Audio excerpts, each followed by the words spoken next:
This is the Colorado Energy and Carbon Management Commission.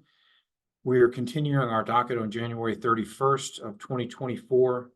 Next on the docket is docket 230500185, an oil and gas development plan. The applicant is Red Hawk Petroleum LLC. We're still waiting on, I think, Commissioner Cross.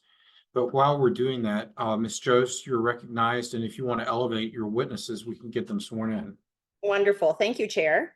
All of the Red Hawk witnesses, we have a whole panel for you. If you could please show yourselves on video, and then Ms. Mercer. I think we have, looks like we have 10, and we may have one that will be joining us closer to the panel session due to another meeting. Thank you, Mr. Chair, and thank you, Ms. Jost. Good afternoon to the panelists. I'm AAG Lauren Mercer. I'll be swearing you in, and I'll just go one at a time and ask you to raise your right hand, state your name, and that you swear to tell the truth. I'll begin with Ms. Gross. My name is Andrea Gross, and I swear to tell the truth. Thank you. Mr. Boyd. My name is William Boyd, and I swear to tell the truth. Thank you. Mr. Clutho. Clutho, I swear to tell the truth. Thank you. Ms. Wilson. My name is Elizabeth Wilson, and I swear to tell the truth. Thank you. Mr. Hinojosa. My name is Charles Hinojosa, and I swear to tell the truth. Thank you. Mr. Hageman. My name is Neil Hageman, and I swear to tell the truth. Thank you. Ms. Kinnaird. Oh, you're on mute. My name is Dresden Kinnaird, and I swear to tell the truth. Thank you. Mr. Musso.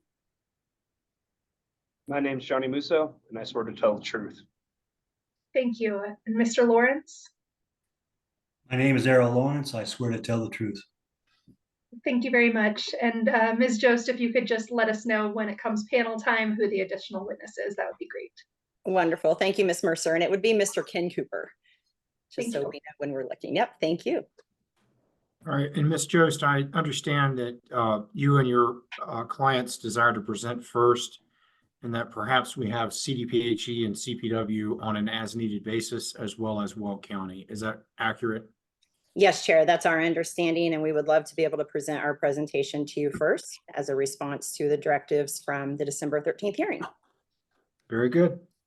Floor is yours. Wonderful. Thank you. I'm going to ask Ms. Gross to go ahead and pull up the PowerPoint, if we may have just a couple minutes, Chair. And then everyone else outside of myself, Ms. Gross, and Mr. Hinojosa, feel free to go off video, and then I will ask you to come back on when we reach the panel session. Thank you. Excellent. Thank you, Ms. Gross. All right, Mr. Chair, if you are ready, we are ready to present.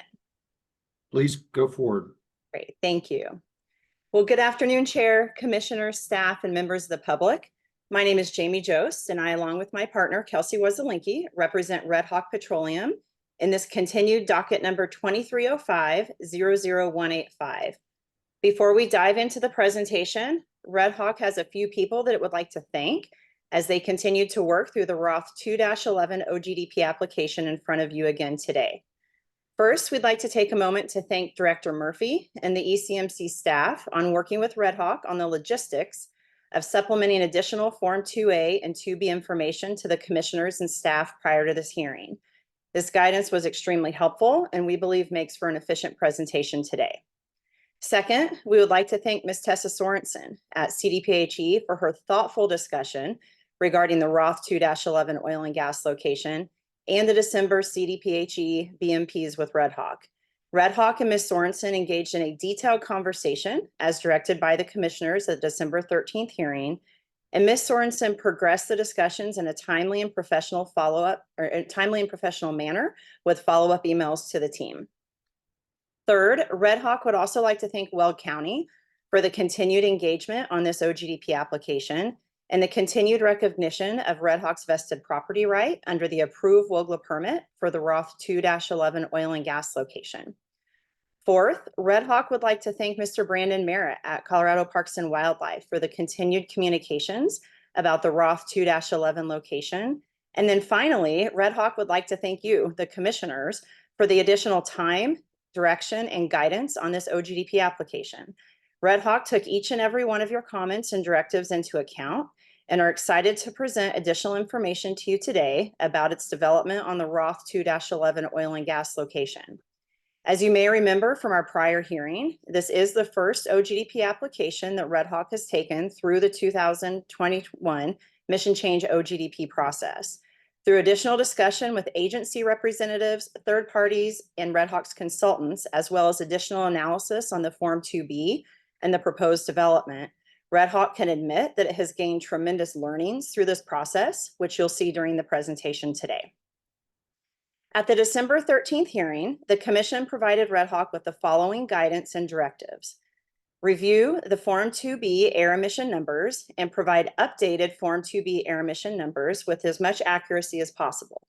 Red Hawk has done this, and we'll discuss this later in the presentation.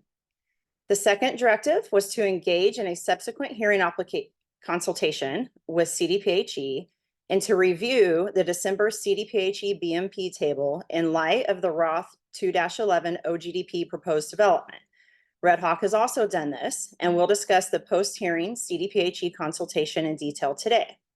And the third directive was for any CDPHE BMP that Red Hawk could not commit to provide a detailed explanation as to why Red Hawk cannot commit. Red Hawk has also done this, and we'll discuss the non-committed BMPs in detail today. So based on this guidance and direction, Red Hawk did sharpen its pencils as requested and provided the commissioners and the ECMC staff with an updated hearing presentation and supplemental Form 2A and 2B information on Wednesday, January 24th. This supplemental information was developed and finalized through coordination with CDPHE, Upstream Petroleum, CGRS Air Consultants, and Joe Synergy Law. Next slide, please. As we get started, I'd like to take a few minutes to refresh everyone's memory on Red Hawk's Roth 2-11 OGDP application, which illustrates an ideal location for oil and gas development and is the type of multi-well location envisioned by this commission when it adopted the 2021 Mission Change rules. A location that is away from humans, our most sensitive receptor, and is in an area of low impact. The application is for a 2,560 acre oil and gas development plan. It's requesting one new multi-well oil and gas location as preferred by this commission's Rule 603D for the Roth pad for up to 11 new horizontal wells. Red Hawk anticipates approximately 9.5 acres of surface disturbance that will ultimately be reclaimed to approximately 3.5 acres during the production phase, and that one location will develop two 1,280 acre drilling and spacing units. One is an existing 1280 to the north, and then DSU number 2 would be a new 1280 to the south. As stated, there's an approved WOGLA, and we also have an executed surface use agreement, and the surface location was cited in accordance with the surface owner's expressed desires.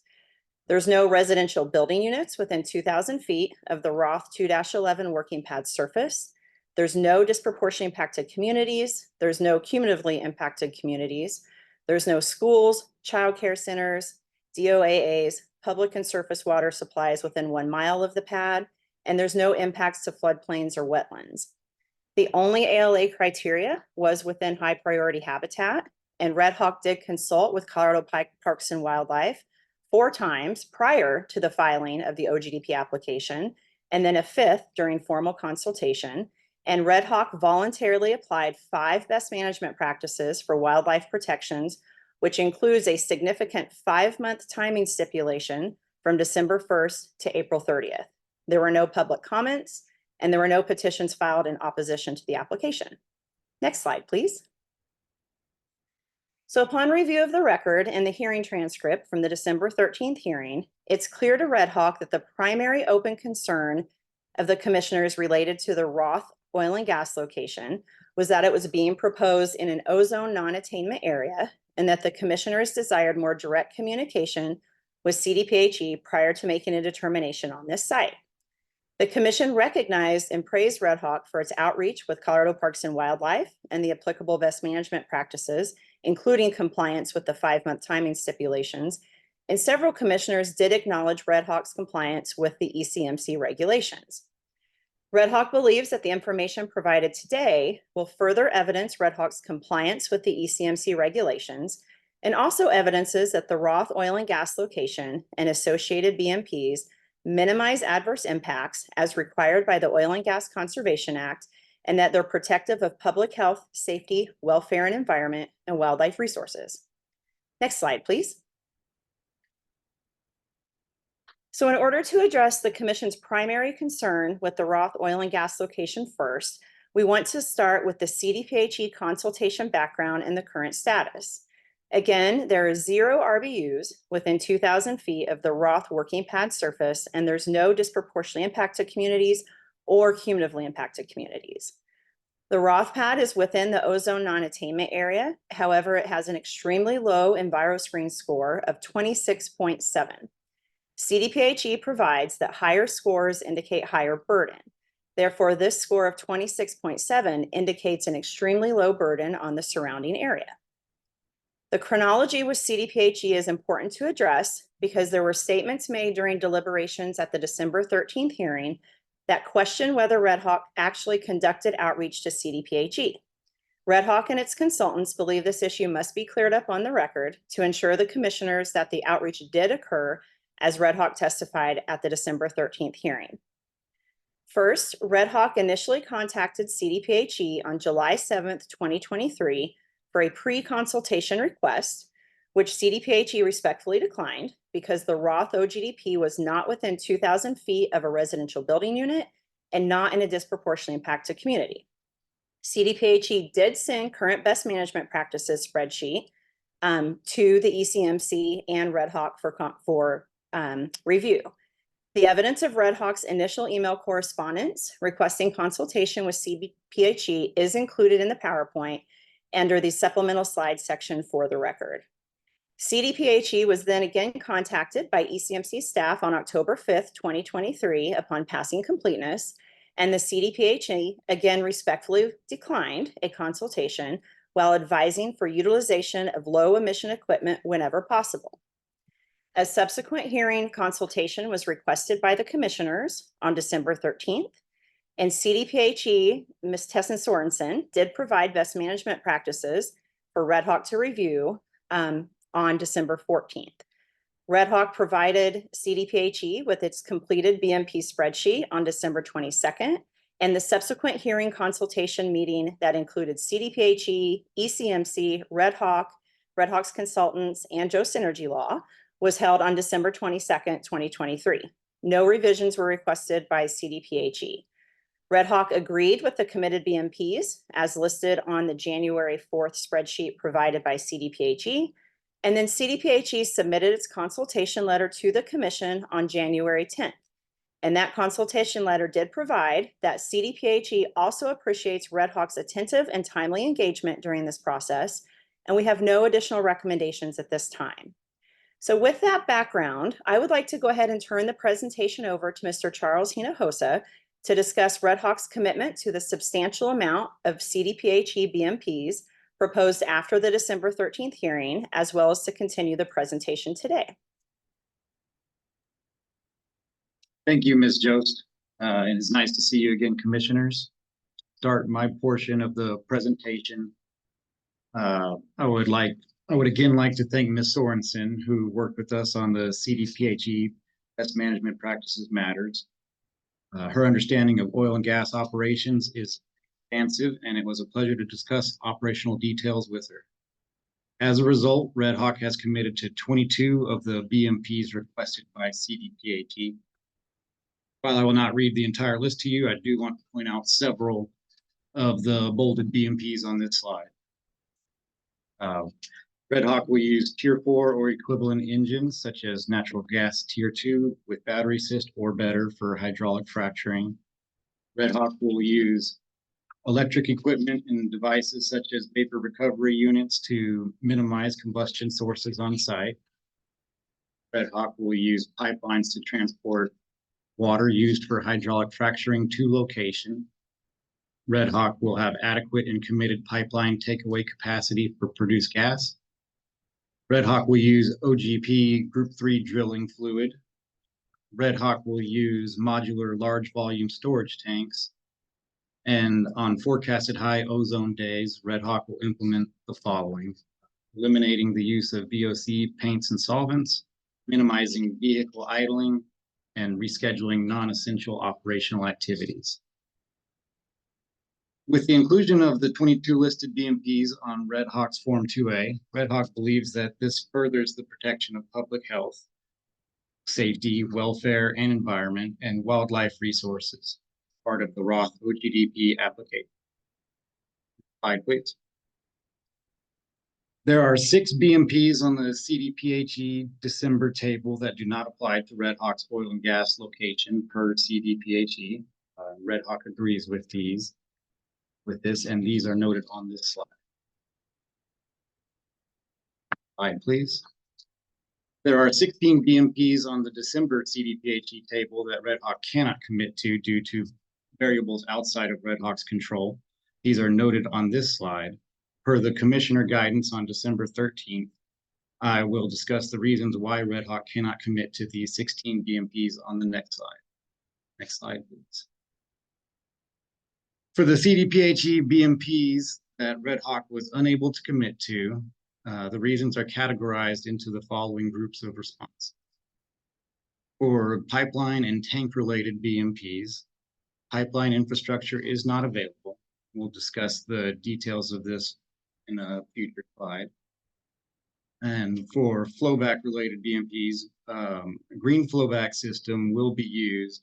And while it does not eliminate temporary tanks and vessels on location, it does greatly reduce emissions.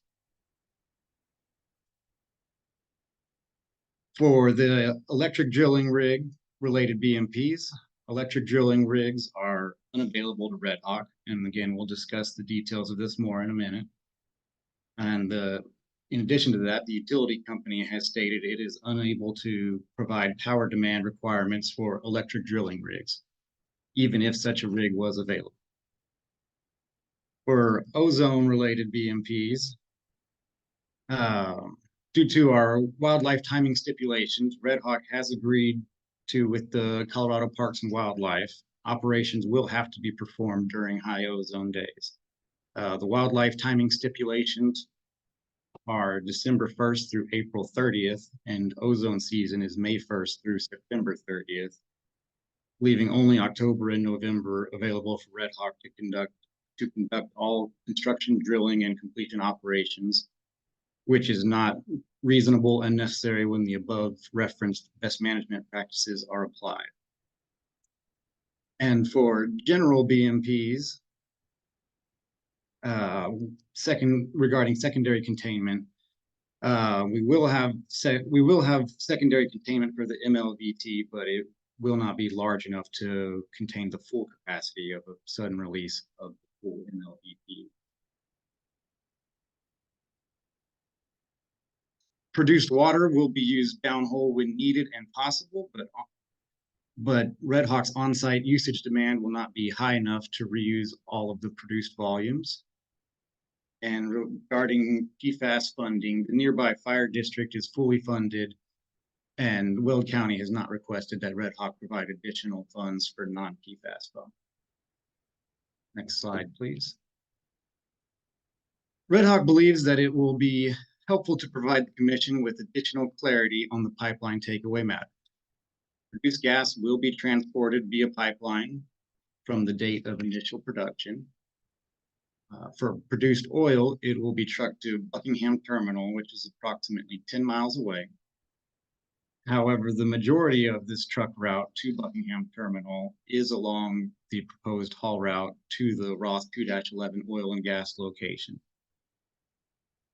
For produced water, it will be trucked to EWS number 1 saltwater disposal well, which is approximately 4 miles away, and the route to the EWS number 1 well is along the haul route to the Roth 2-11 oil and gas location as well. There will be no additional roads impacted.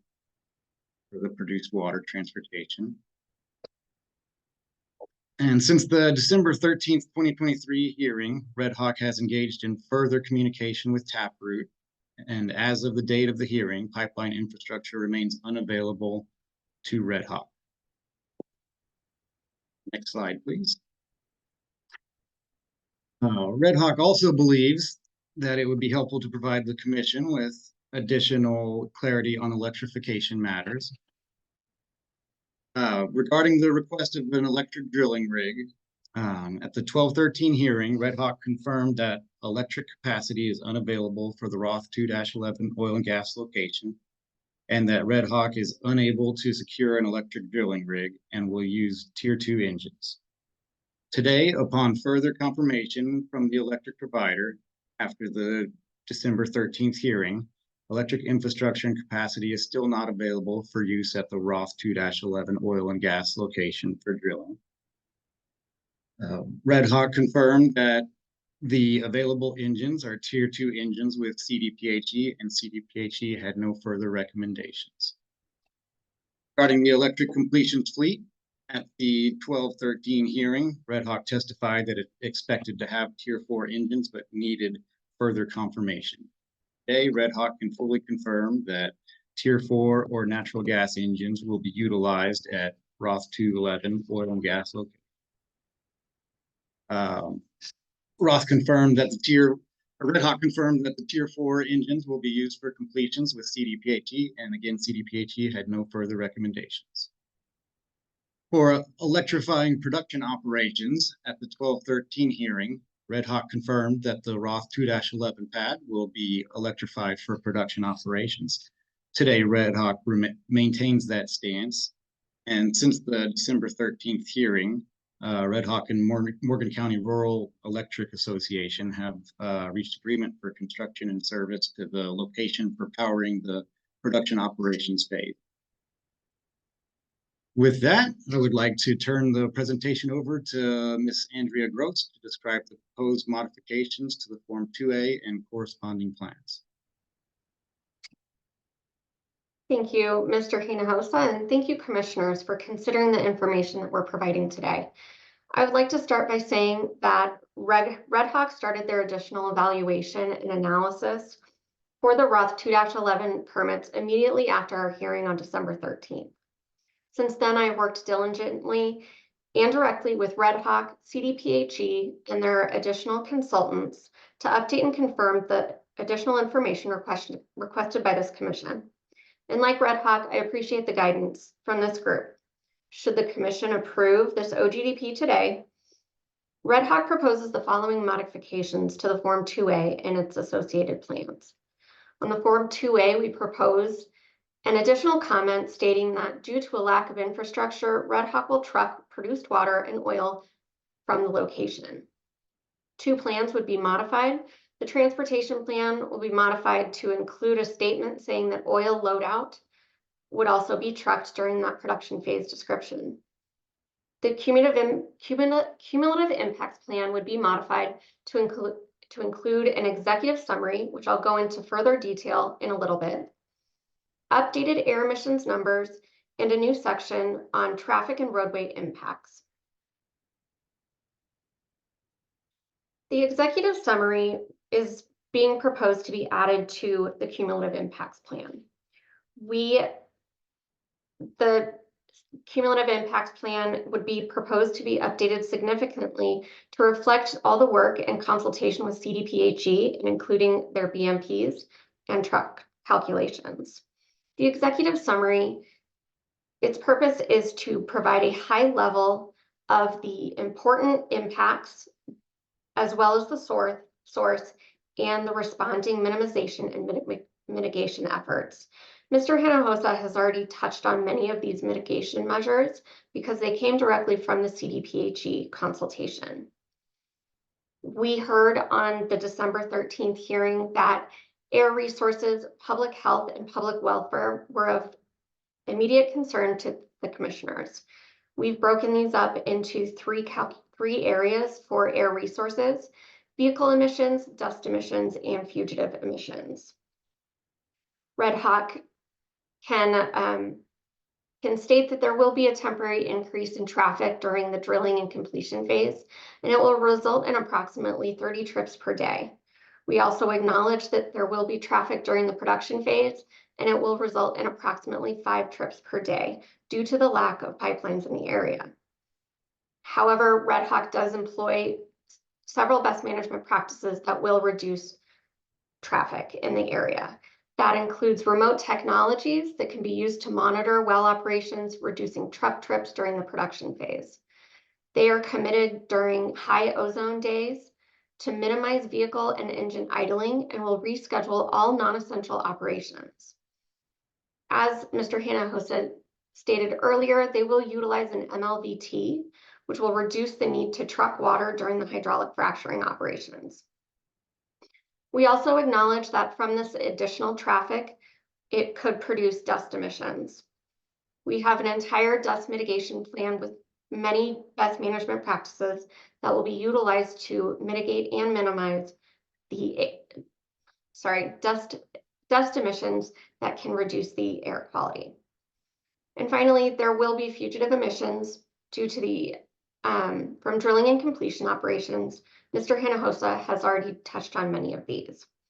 However, I would like to reiterate that production equipment will be electrified, and tanks and vapor control systems will be designed in accordance with Reg 7. Red Hawk will use non-emitting pneumatic controls, and they are committed to using Group 3 drilling mud.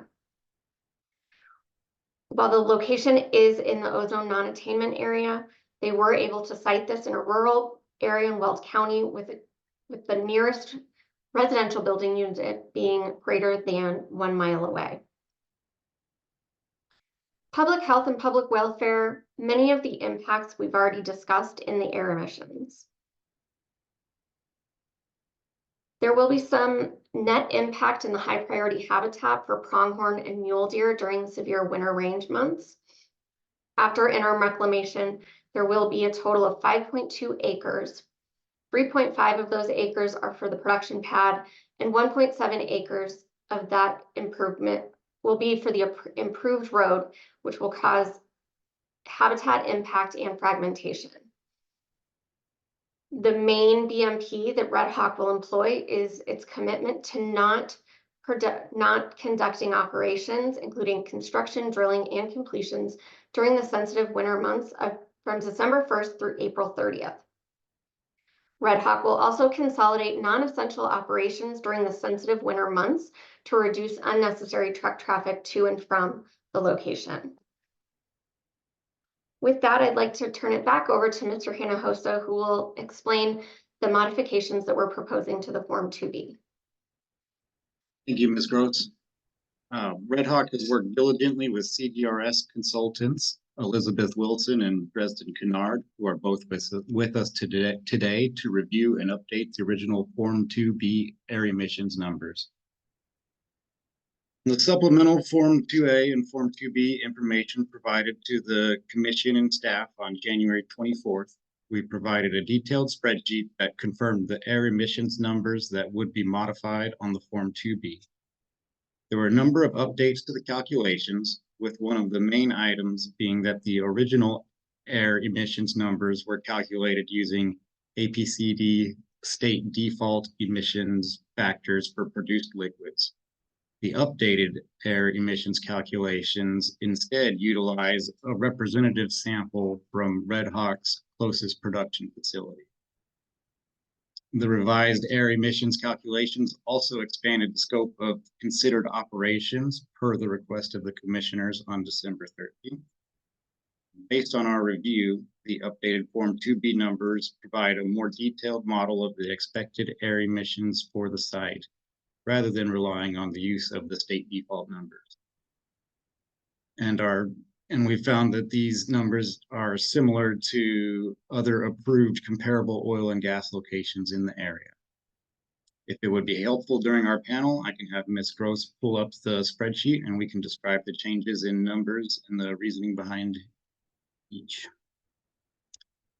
Further, on the supplemental Form 2A and Form 2B information provided to the Commission and staff on January 24th, Red Hawk provided a detailed table illustrating the estimated truck trips to the Roth 2-11 location during each phase of operations, which I can describe to you now.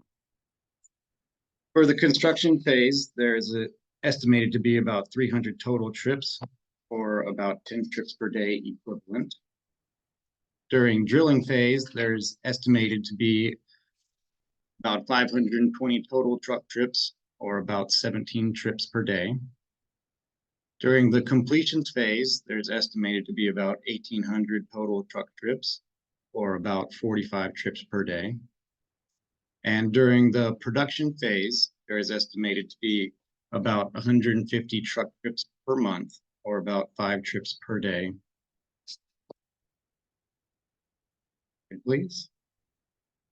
This slide was presented during our December 13th hearing, but we think it is worthy of reminder. As you may recall, Red Hawk engaged in substantial consultation with Colorado Parks and Wildlife over the course of 5 meetings. Red Hawk committed to 5 specific BMPs in order to confirm its protection of wildlife resources. The most substantial of which is that Red Hawk will not operate during sensitive timing stipulations of December 1st through April 30th. Red Hawk's proposed timing of the drilling and completions of the wells will also allow for the natural decline of well production to reduce traffic required for produced liquid hauling during the sensitive timing for mule deer and pronghorn winter months. Timing stipulation is very important to Red Hawk and CPW to ensure that wildlife protections exist and adverse impacts are avoided. And these BMPs and the coordination with CPW by Red Hawk was acknowledged by this commission. Next slide, please. As we reach the conclusion of our presentation, I would like to confirm Red Hawk's operational timeline. Should this OGDP be approved today, Red Hawk will immediately submit its 11 Form 2s for the Roth 2-11 location and anticipates approval of those permits in the next couple of months. Red Hawk intends to commence construction on the pad once the CPW wildlife stipulations lift on May 1st, and then commence drilling operations soon thereafter.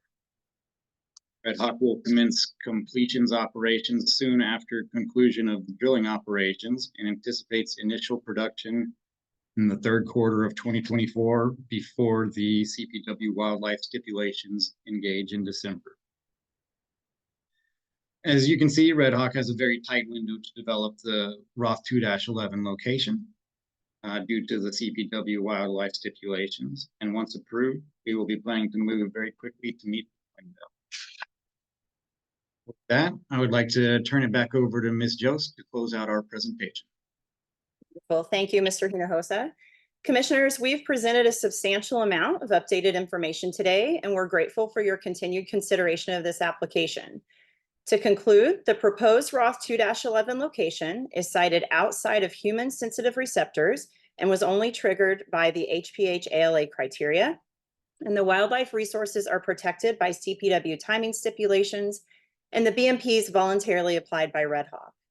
Red Hawk's BMPs proposed from the December 13th hearing, as well as the subsequent December CDPHE consultation BMPs, will be included on the Form 2A and corresponding plans, and those BMPs further avoid, minimize, and mitigate potential adverse impacts to high priority habitat, as well as other resources.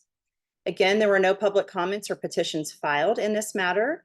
Red Hawk has presented one multi-well pad that is fully compliant with the current commission rules, and this compliance has been confirmed by the director's recommendation for approval and by several commissioners at the December hearing. Red Hawk does have an approved WOGLA through Weld County, which is a vested right, and Weld County did address the truck traffic associated with the location and also approved the Roth location and the WOGLA. Red Hawk has worked extensively with CPW to develop a detailed plan of development that protects wildlife resources and confirmed that they would not drill in the winter season. Red Hawk voluntarily reached out to CDPHE to request the consultation because of the ozone non-attainment area. And then through the productive and thoughtful discussions about the proposed locations after the December hearing, this resulted in 22 new BMPs being placed on the location as requested by CDPHE. Red Hawk has met the statutory requirements under 3460-116 for the establishment of the drilling and spacing unit number 2 and has provided substantial evidence and testimony to support that correlative rights are protected and waste will be presented. There should be no question that the drilling and spacing unit and the evidence provided in support meets the statutory mandate to establish drilling and spacing units. Red Hawk provided substantial evidence and testimony at this hearing, as well as through its filings of compliance with the commission rules, and has also stated that it has and will continue to conduct communications with Taproot prior to drilling and completions, but it cannot commit to oil and produce takeaway as of the date of this hearing. As this commission knows, it cannot mandate that an operator enter into a contract for pipeline infrastructure where the infrastructure has been determined unavailable by the third-party pipeline provider. And finally, as stated in the December hearing, Red Hawk is looking forward to developing this first OGDP in Colorado. Red Hawk recognizes the desires of this commission to apply each and every BMP provided by CPW and CDPHE, including many of which are not required by the commission rules. However, Red Hawk does not view its full compliance with the commission's adopted operational and procedural rules, the most stringent rules in the nation, as bottom of the barrel or as the bare minimum, as unfortunately referenced during the December hearing.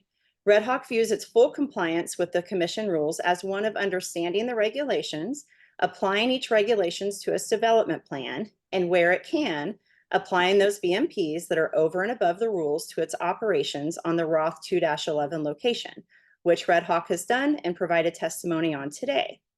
So when balancing the emissions aspects associated with Red Hawk's development, the ECMC's codified BMPs, the CDPHE BMPs, and the CPW BMPs, along with the beneficial siting aspects of Red Hawk's proposed oil and gas location, including not being anywhere near human receptors or disproportionately impacted communities, Red Hawk maintains that this proposed OGDP does meet all of the commission's requirements and regulations, is protective of public health, safety, welfare, environment, and wildlife resources, as required by the Oil and Gas Conservation Act, as well as confirmed by the director's recommendation, and is an approvable application.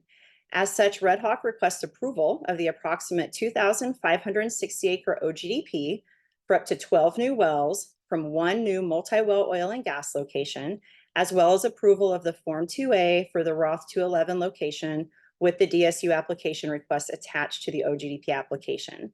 So Chair, this would wrap up our presentation. We do have the host of subject matter experts who can now join us on camera for the commissioner questions panel, if that is okay with you. That's fine. Did you locate your other witness that needed to be sworn in for the questions part? We did, and Mr. Cooper, if you have the ability to come on audio, Ms. Mercer, Mr. Ken Cooper is the last witness that needs to be sworn in. Thank you, Mr. Cooper, if you could just raise your right hand, state your name, and that you swear to tell the truth, please. Yes, Ken Cooper, and I swear to tell the truth. Thank you. Great. Thank you for the presentation and the additional information, Ms. Jost. The panel is open for questions from commissioners. Commissioner Messmer.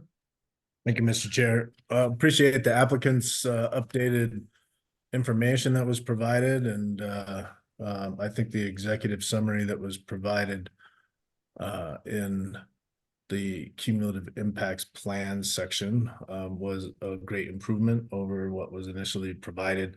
I did have some questions though, because some of the numbers that I'm seeing aren't exactly making sense to me, so I might need some clarification, particularly around the truck trips during production. And so what's being anticipated here, at least in my understanding, is 11 wells to be drilled in one occupation. So we've got 11 wells after completion, and in production anticipated with both oil and produced water takeaway at 5 truck trips a day. My question is that understanding the production curve associated with a new well, it seems reasonable to anticipate that early on in production, there's going to be significantly more truck trips associated with this location. And while eventually over time, a year or two, we may see a decline in truck trips, as production inevitably declines at the location. But it doesn't seem like there's any contemplation in the truck trips that are numbers that are being provided of that production curve, which leads me to believe there may be either, a general averaging being done over the entire life of the well, or there's not a consideration for that early production truck trip. So maybe someone could speak to me about that.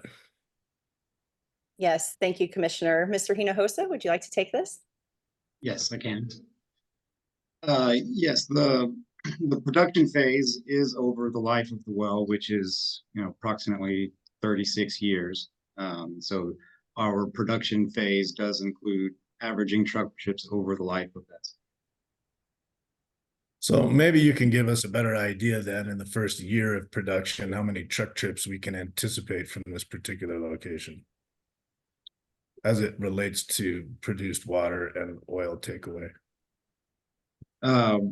We can't say exactly because these are Red Hawk's first new wells here, and there's a number of unknown variables, including the performance of the wells themselves, that will factor into the amount of trips required.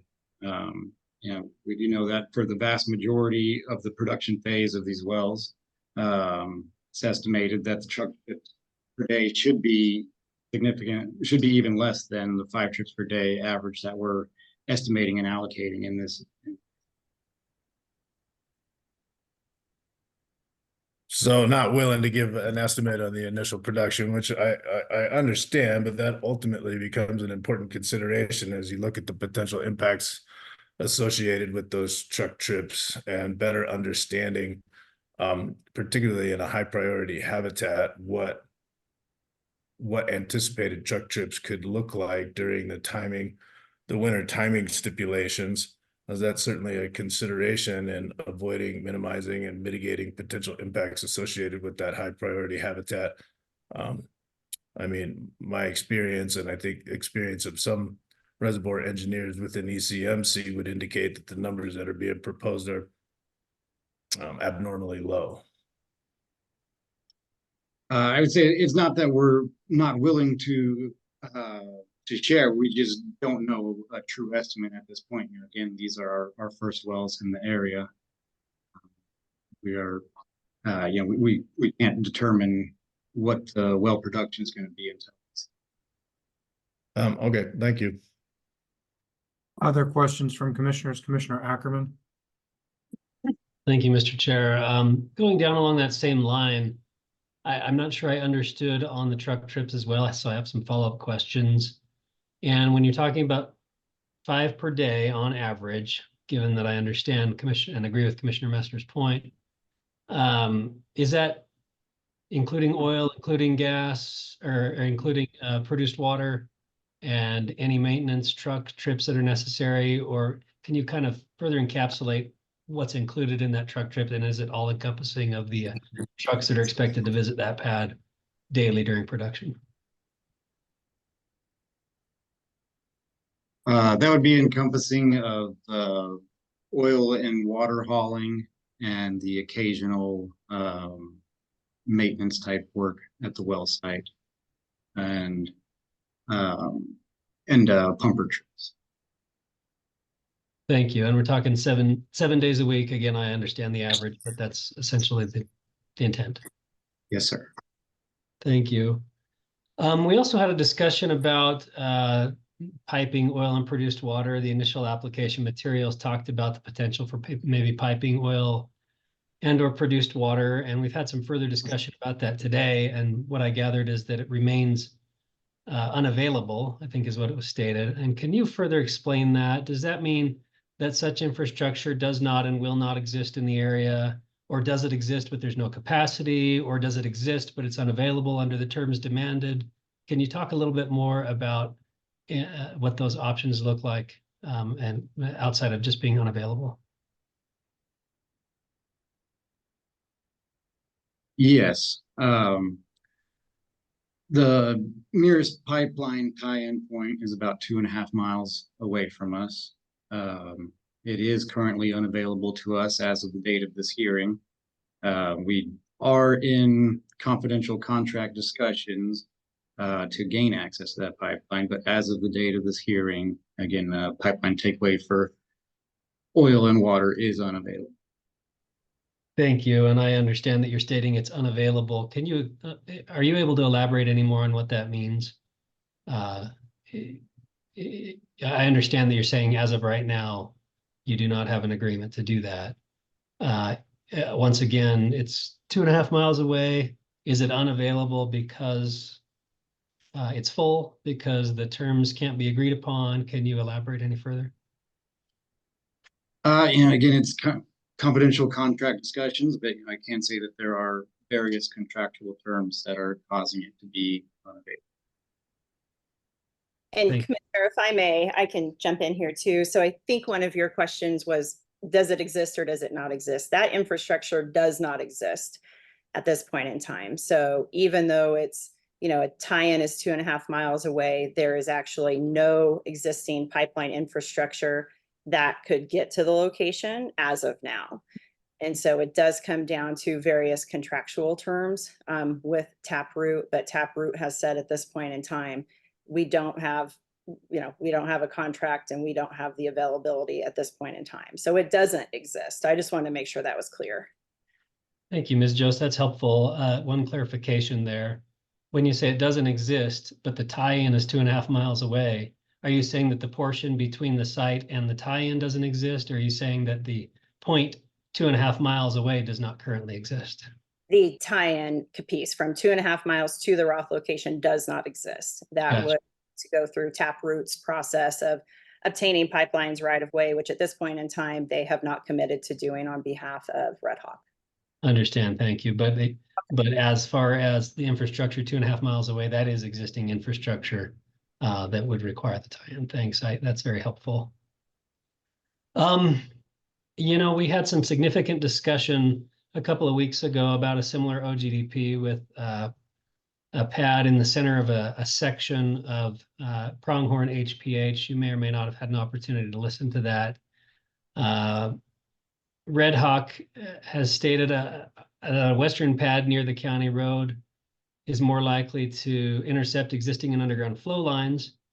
And as I understand it, that's the response to CPW's concern. My understanding is that CPW's concern still exists, that it's in the center of the section. Can you address how you have addressed that issue?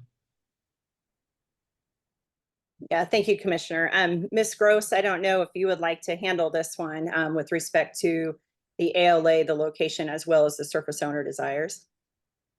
Yeah, thank you, Commissioner Ackerman, for that question.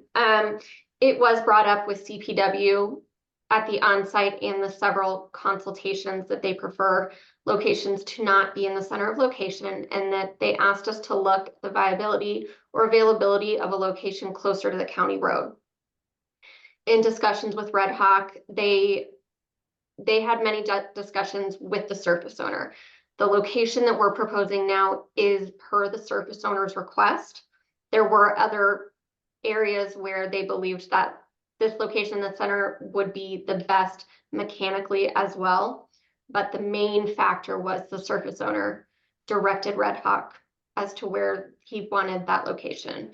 It had to do partly with preserving as much of his agricultural land as possible, so both could coexist.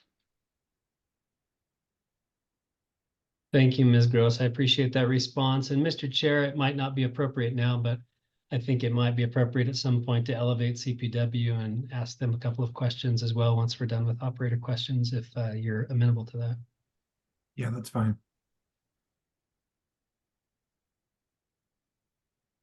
Further questions for the panel? Commissioner Messner?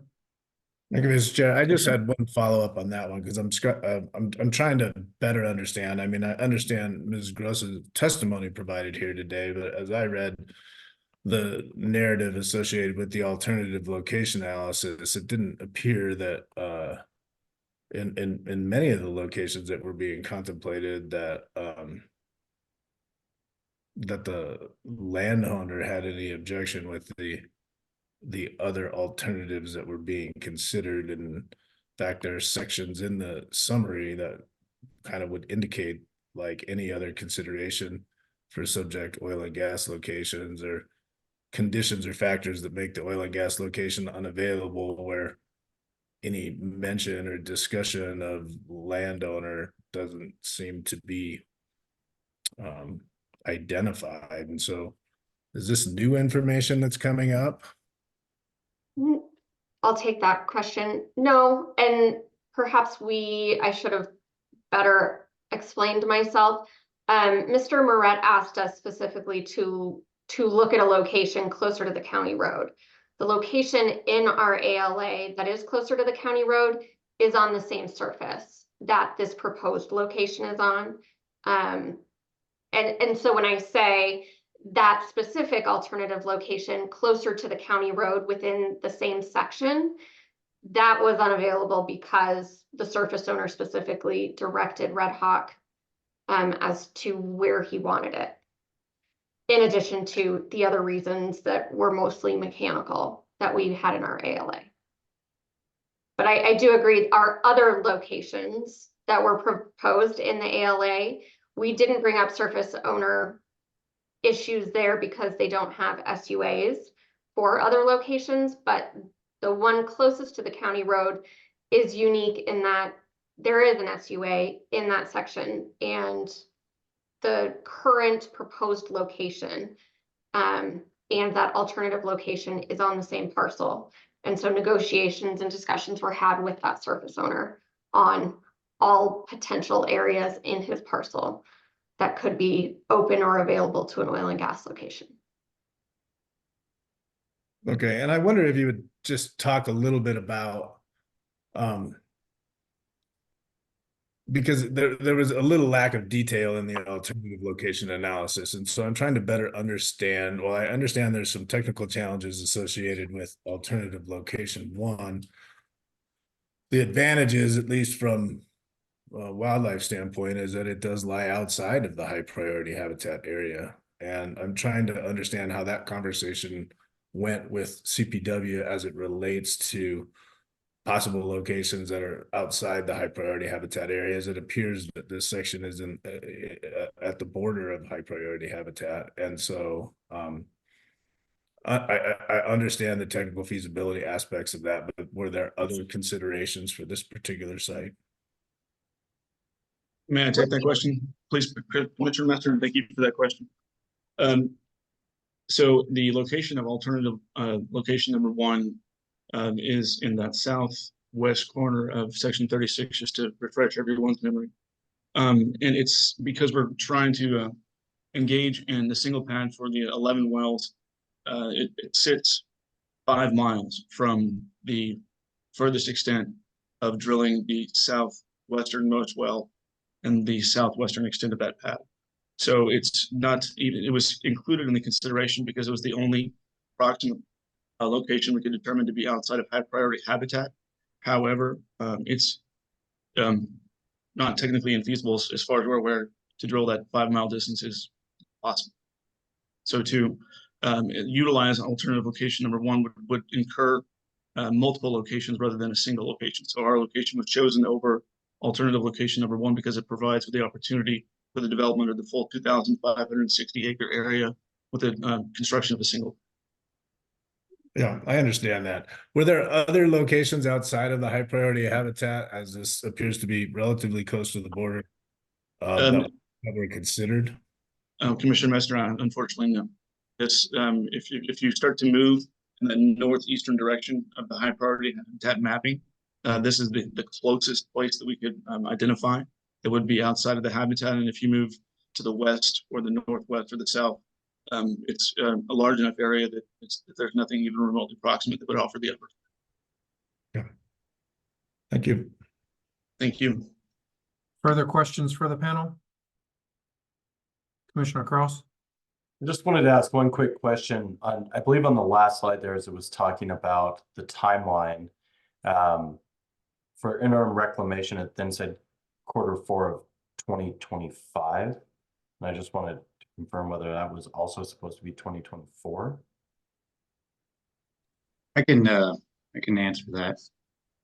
The reason we put it into 2025 is because we would be coming up against, we were trying to wait at least 6 months from the completion of drilling and completion activity.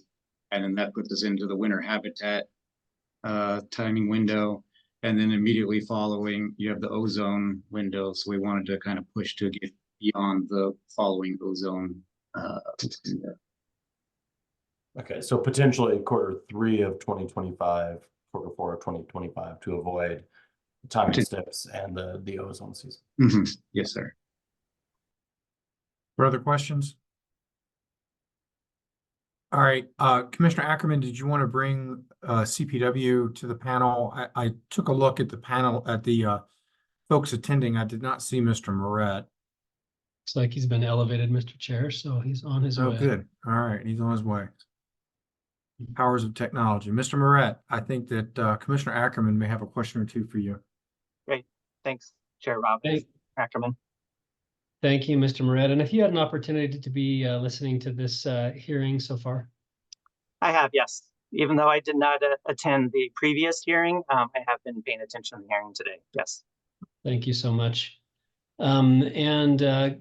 As you'll recall, we had considerable discussion a couple of weeks ago about a proposed pad that was in the center of a section away from the county roads in pronghorn winter concentration areas, high priority habitat. The conversation that we had centered upon, opportunities for mitigation, and we were getting there, other than we really had a hang up on truck trips that were going to be continuous into the center of the section, ultimately aiding and leading us away from approving that application.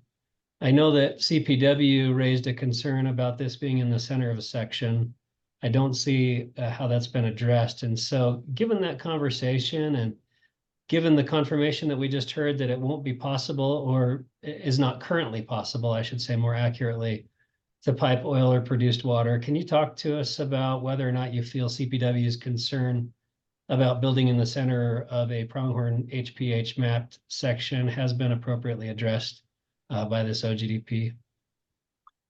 Thanks for the question, Commissioner Ackerman. And so it has been one of the outstanding issues with this OGDP, and we've had several conversations about it. Though it's not in the exact middle of a section, since it's in the south central portion of the section, it is along an existing 2-track road, which differs from the previous hearing. But yet my main concern is it's still a half mile from the nearest county road. And so I'm still, after I answer your question, I'd like to also ask Red Hawk about the truck traffic, because I'm still confused about that, because having it in the middle of the section does make this case borderline for pronghorn specifically.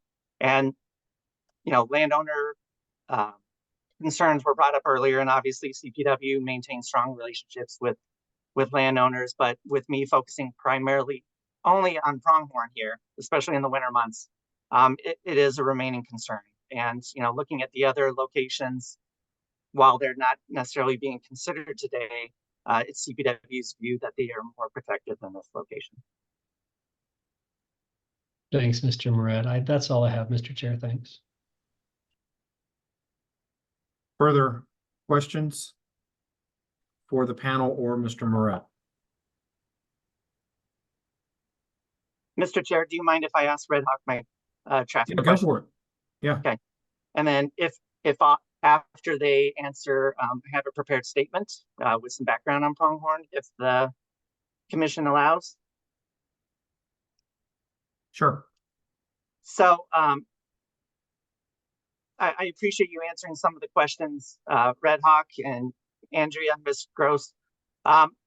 So with the expected number of truck trips, I'm still confused, because on slide 12, you talked about 30 trips, but on slide 16, it was 45 trucks per day.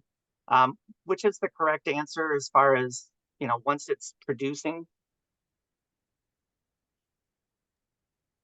Once it's producing, 5 trips per day is the correct answer. Yes, I believe the 30 trips per day was during drilling and completion phases, which is taking place outside of the habitats. And is that 5 per day for both produced oil and produced water? Or is it 10 total? That is both 5 total, including both oil and water over the production phase of the well. And that's for all 11 locations versus multiplying it by 11. Correct. Yes, all 11 wells on the same location. We are projecting 5 truck trips per day over the production phase of the wells. And the reason I'm asking all these questions, and I'll get into that, is having a proposed location in the middle of the section with an unknown number of truck trips during the pronghorn winter season, that's what I'm trying to get my arms around. And so I heard your earlier testimony, but you don't have an expected number of trucks that would be happening between December 1st and April 30th. Is that correct? Yes, that is correct. Yes, we don't have an estimation for that. Because my concern is it could be 10 times or whatever, 30 times more than the 5 per day, and that would be disruptive to wintering pronghorn. It's my main concern that I'm trying to understand. I understand where you're coming from, and to be clear, there will be, it will be a slight increase from the 5 per day initially, which is also partly why we want to make sure that we can execute our operational plan in the timeline that we're proposing to get past the initial flowback period.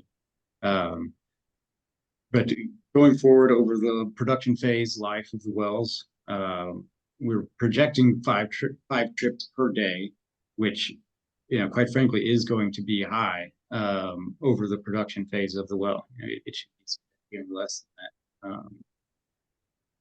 that as the wells decline. Yeah, and I guess what I'm trying to get at is how are we going to ensure that there isn't a ton of truck trips during the winter season, especially the first and second winter? That's basically what I'm trying to get at. How can Red Hawk reassure CPW that they are being protective of wintering pronghorn? Well, we have implemented a number of BMPs to help with protecting the habitat, as well as diverting our heavier truck trip activities towards the summer month outside of the habitat during construction, drilling, completion phases. And then, of course, any and all non-essential operational activity will be scheduled outside of the winter habitat months as well. And Mr. Hinojosa, can I jump in here as well? And please, Yes, could you please. confirm that, there's also sufficient oil and water storage on location to accommodate those lower truck trips during the initial winter season, correct? Oh, Mr. Hinojosa, could you hear me? Oh, yes, sorry, I may have been muted.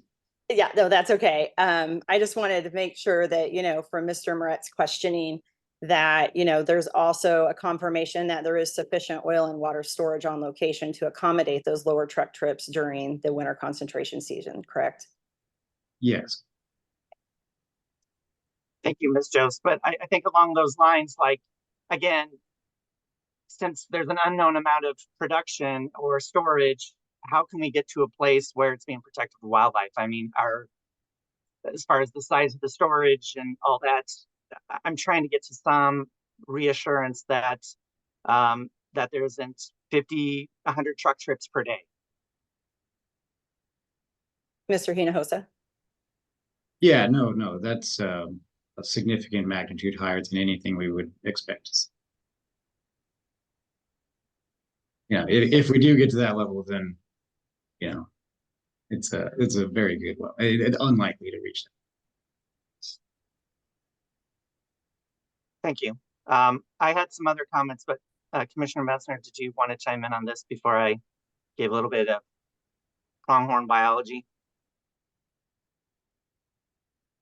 Mr. Chair, is that okay? Yeah, go for it, Commissioner Messner. Yeah, I think it's important think it's important to understand that there's not an unlimited amount of storage that could be provided on these. It's going to be able to necessarily minimize the number of truck trips that occur, during a production phase over a timing stipulation, as long as the timing stipulations that are provided for winter pronghorn concentration areas. And so I'm not sure that's actually relevant. And understanding that this 5 truck trip number was averaged over 36 years, one would have to assume that the truck trips associated with the earlier portions of that had some number associated with it. Otherwise, you couldn't actually create an average of 5 truck trips a day. And so it would be reasonable and certainly credible to indicate that the number of truck trips at the early part of an application are going to be significantly higher than it would be towards the end of a production time period. And I think that's how an average gets developed. And so I think it's important just to understand that. Mr. Chair, if I may I add a couple things? Go for it. Thank you so much. And this is just kind of in relation to, I think, the process and kind of what's happening procedurally here. I guess there's a little bit of concern about the Red Hawks being subjected to a standard that's really not set forth in the ECMC rules, the Oil Conservation Act, or even the Administrative Procedures Act at this point. Red Hawk did meet with CPW on 5 different occasions, and then kind of less than 30 hours prior to our hearing today, there was outreach to Red Hawk to request information about truck trips in the proposed location. And we're not saying that's wrong. We're just saying we have a little bit of concern maybe about the point of order on the hearing. CPW did not participate in the December 13th hearing, did have the opportunity to do so. We were directed to go back and really hit on CDPHE issues, Form 2B, air emissions, things along those lines. So we recognize truck trips is in there, but I think just for purposes of making a record on this from Red Hawk's perspective, I'd like to just note a couple of items that CPW did engage in the detailed formal consultation with the ECMC on November 15th. And I read a quote from an email from the commission that CPW was copied on, that there was an updated timeline. Construction, drilling operations, and completion operations are scheduled to commence in May 2024. Following the pronghorn timing stip, and work will be completed in 1 occupation. And then at the time of the director's recommendation being prepared, gas will be piped off and oil and produced water will be trucked. So all of the information presented today, as well as at the December hearing and the director's recommendation, has been known to CPW for several months. And CPW can definitely present any comments that it wants in wildlife biology, but we would respectfully request that this commission consider the weight that gives to the commissioner's comments and deliberations as we continue progress through this, especially given the commissioner's gratitude for the significant outreach and work with CPW and the praise given to Red Hawk's outreach at the hearing last month. And then additionally, I guess we would also say that Weld County is the jurisdiction governing truck traffic on its county roads. They knew that there would be pipeline infrastructure and reviewed the very numbers provided to the staff, did not have concerns about those truck trips to the oil and gas location. So we would also respectfully request that there is some deference given to Weld County with respect to the truck trips and the evaluation of that in the WOGLA process, including the review of impact to wildlife resources. We understand, and Red Hawk specifically understands, that these follow-up comments from Colorado Parks and Wildlife are likely a result of the summit OGDP last week. But as noted by this commission on numerous occasions, OGDPs must be reviewed in light of their own specific circumstances, and that prior OGDP hearings should not serve as binding precedent. So again, while we very much recognize and respect CPW's comments here, I just want to be cognizant of kind of the point of order that's happening here with respect to the procedural aspects for purposes of the record. So thank you for the allowance to say that. Thank you very much. That is all duly noted. Mr. Moret, did you want to bring any further perspective to the table? Yeah, I'd like to give some quick points that I think would be helpful as I've been working through a lot of these lately. So since that last hearing that Ms. Jost referred to, I've fielded several specific questions about pad locations and truck trips in the pronghorn winter habitat, and I wanted to speak those into the record. And so A coworker and I have spent portions of the last couple of days going through about 24 pronghorn white papers. And paper after paper stated that pronghorns show a higher vigilance and lower foraging times the closer they were to roads. And another one talked about how pronghorn risk avoidance behavior was higher near roads regardless of traffic level, suggesting an overall perception of risk towards road disturbances. And another paper found that pronghorns increased their vigilant rates when they were exposed to heavy traffic. And they were stating that that was about 200 vehicles per week compared to those that are 15 per week. So again, if we do that per day, that's about 2 truck trips per day for lower. Also, I wanted to discuss with the commission that you will be seeing a forthcoming pronghorn collaring study in CPW's year-end reports that will continue to study how oil and gas infrastructure and associated access roads are and are not affecting these local pronghorn populations east of I-25 and north of I-76. All this to say, and if it would be okay by the chair, I wanted to share a quick slide that I put together. Yes, you can share. Can everyone see that okay? Yeah. And so, you know, as far as in the Northeast region, you know, the more of these boxes that are checked, you know, the more impactful it is to wildlife, you know, because there's a lot of conversation about, you know, Brandon, what's the threshold to get to the finish line? Because we are paying direct and indirect costs, you know, and we are staying outside the winter stipulation period. But the more of these boxes that are checked in my eyes and when I'm doing my analysis, the least protected it is to wildlife. So if we go through this raw situation and scenario, it is in high priority habitat, but they're not taking place during the pronghorn winter concentration season. And they're not using existing pads, even though they do have adjacent pads, and it's not located near county roads or existing disturbances. And it is in the middle of a section with a 1/4 mile or more access road. And, you know, that's why I was asking those questions with the traffic, you know, to understand, is it 5, is it 10, is it 20? Because when it comes to truck traffic, especially during winter months, I can stop sharing that too. The thing that really struck me going through the literature search is it's not just the adults or the yearlings pronghorn that are trying to get through the toughest parts of winter, but it's those pregnant females that are trying to make it to spring green up that we are trying to protect as well. So I think with that, I will stop my testimony and will be available if there's any other additional questions. All right, other questions for Mr. Moret? All right, seeing none, Ms. Jost, does anyone from your team desire to respond?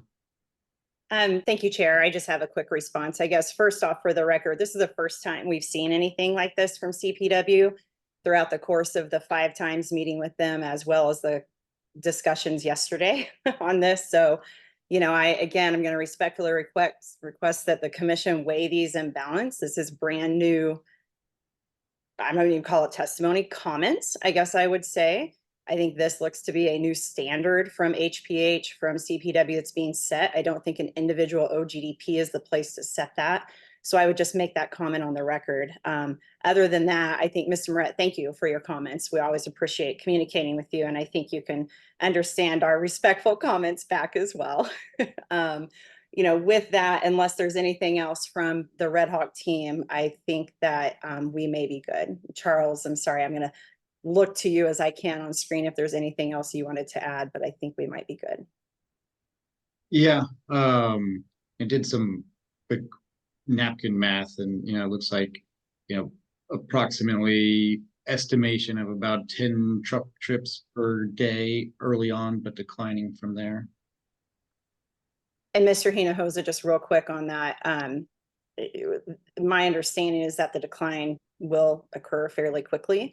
So while the 10 trips may be very short in nature, the conversation and the information provided with the 5 trips per day during that initial production and continued production phase will remain around 5.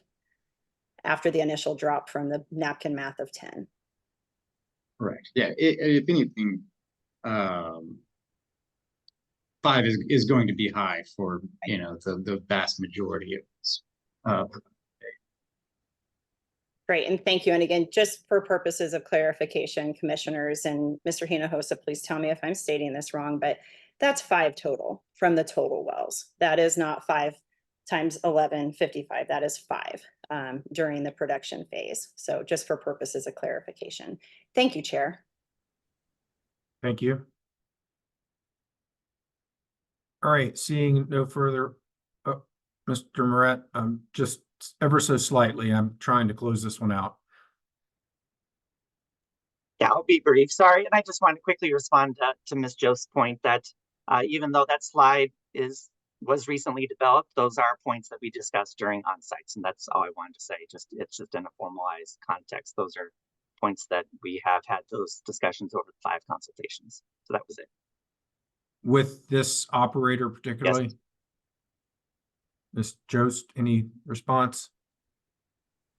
None specifically for the slide, but I think just reiterating what I put on the record about that, while these consultations did occur, a director's recommendation did come out with respect to this approval, and that includes the review of wildlife resources protections. And so we just, again, really talking about kind of point of order for procedures and to how hearings progress. We just wanted to put that on the record. So thank you. Yep, understood. Okay. All right. Let's have everybody fly away visually. We don't need to see you anymore. We love you to death, but we're going to try to get into deliberations. And that way I can see my fellow commissioners. All right. Commissioners, I mean, I guess maybe I'll throw some initial thoughts out there. All the OGDP work that we do involves, to a great extent, subjective balancing of a lot of different interests. There's the wildlife concern, there's other people concerns, there's location, there's understanding the relevant local government's position, there's whether an alternative location can generate development of the same mineral resources. In this case, the testimony is that it can't.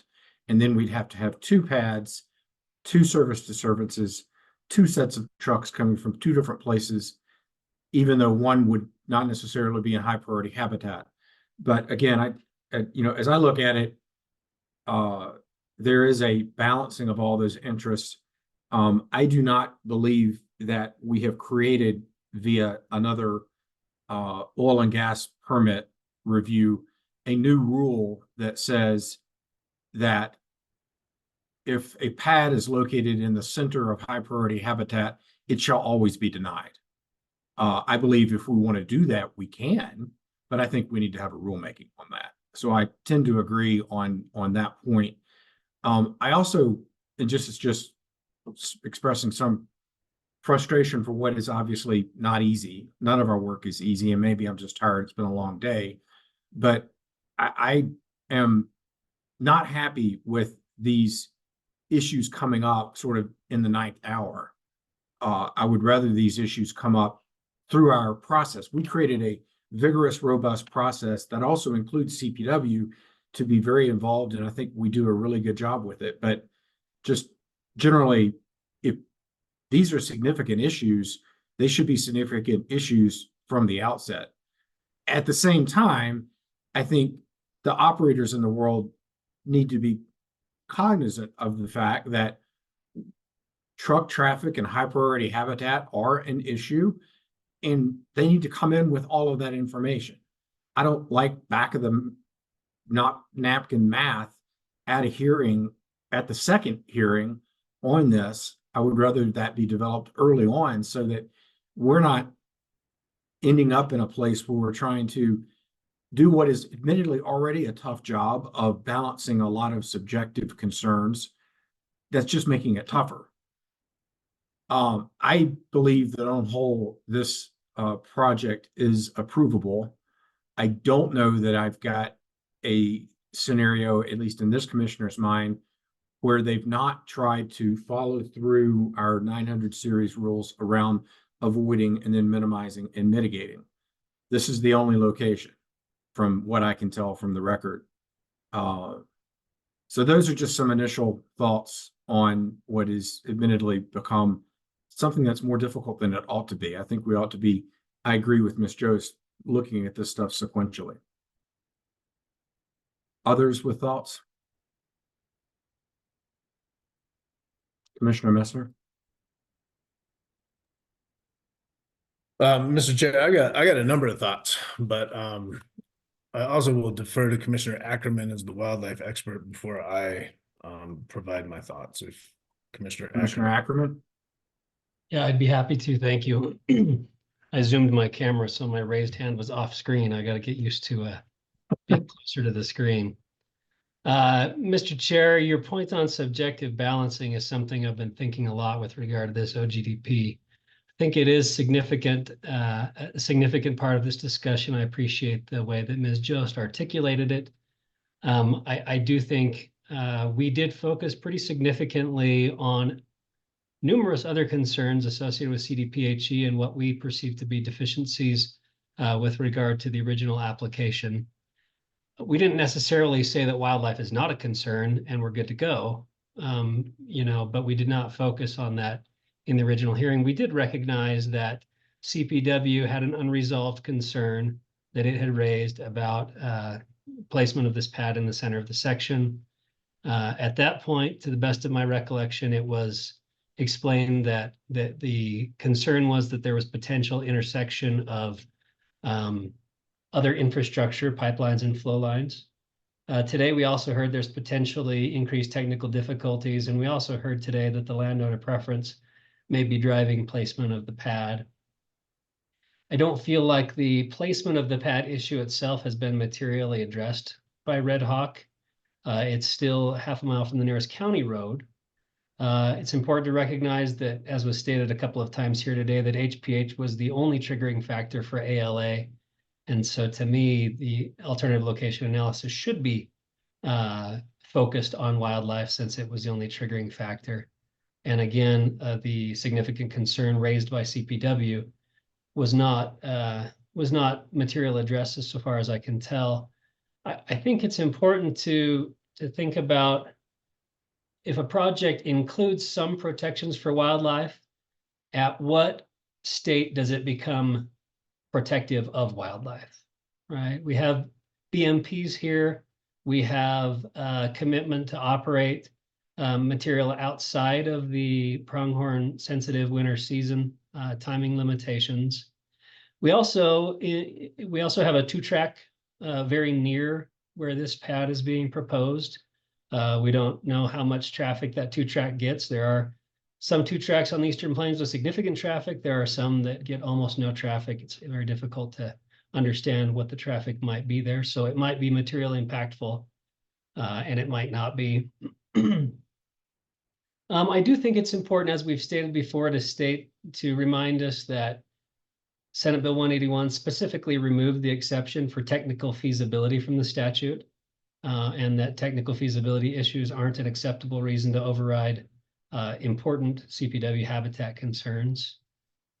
Where my biggest conundrum here is with the midstream takeaways. As we said during the first hearing, appreciate the operators' communication with CPW as well as their efforts to work with a midstream company.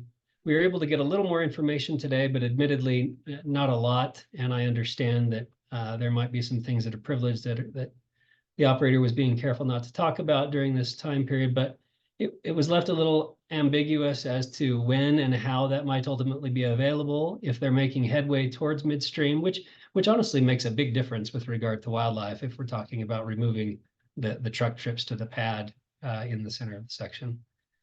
That said, I feel like we have to treat it under its current conditions, which were definitively stated as they do not have the ability to do that. I would argue that there remains an unresolved concern on the part of CPW about the placement of the pad. And that leaves me in the position of trying to determine, to your point, to your original point, Mr. Chair, of does the concern outweigh in a subjective balancing way the measures taken in order to address it when taken in conjunction with that this isn't exactly in the center of the section. There is a 2-track nearby.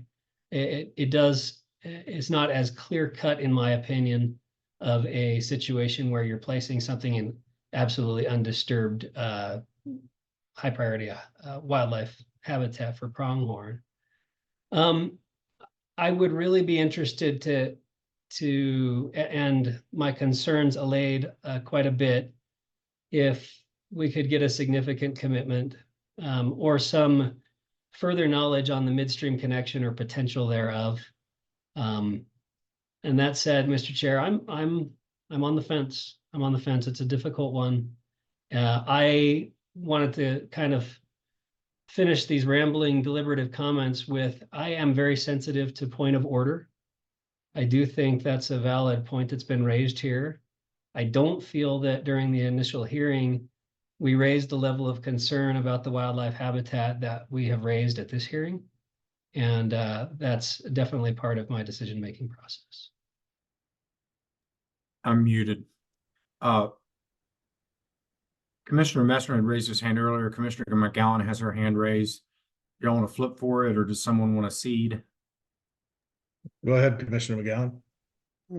Thank you. Thank you, Commissioner Messner and Mr. Chair. I only wanted to comment that I think we're hearing from Mr. Moret in a different way than we did during consultation, because I think the questions from Commissioner Messner from last time about truck trips and truck traffic was not known to Mr. Moret. I think there was, whether it was miscommunication or it wasn't really covered, I'm not sure, but it seems to me like Mr. Moret is once again, I don't want to use the word surprised, but maybe learning new information that wasn't available to him or wasn't presented in the same way. And so while I understand the point of order and what we were focused on last time, I also understand why other things have now taken kind of a front seat based on questions that we asked to get answered from last time. Commissioner Messner? Thank you, Mr. Chair. So I'm going to go through a few different things here, and I think again it's for the record, but also to clarify my point of view on this, because I think some concerns have been brought up about process and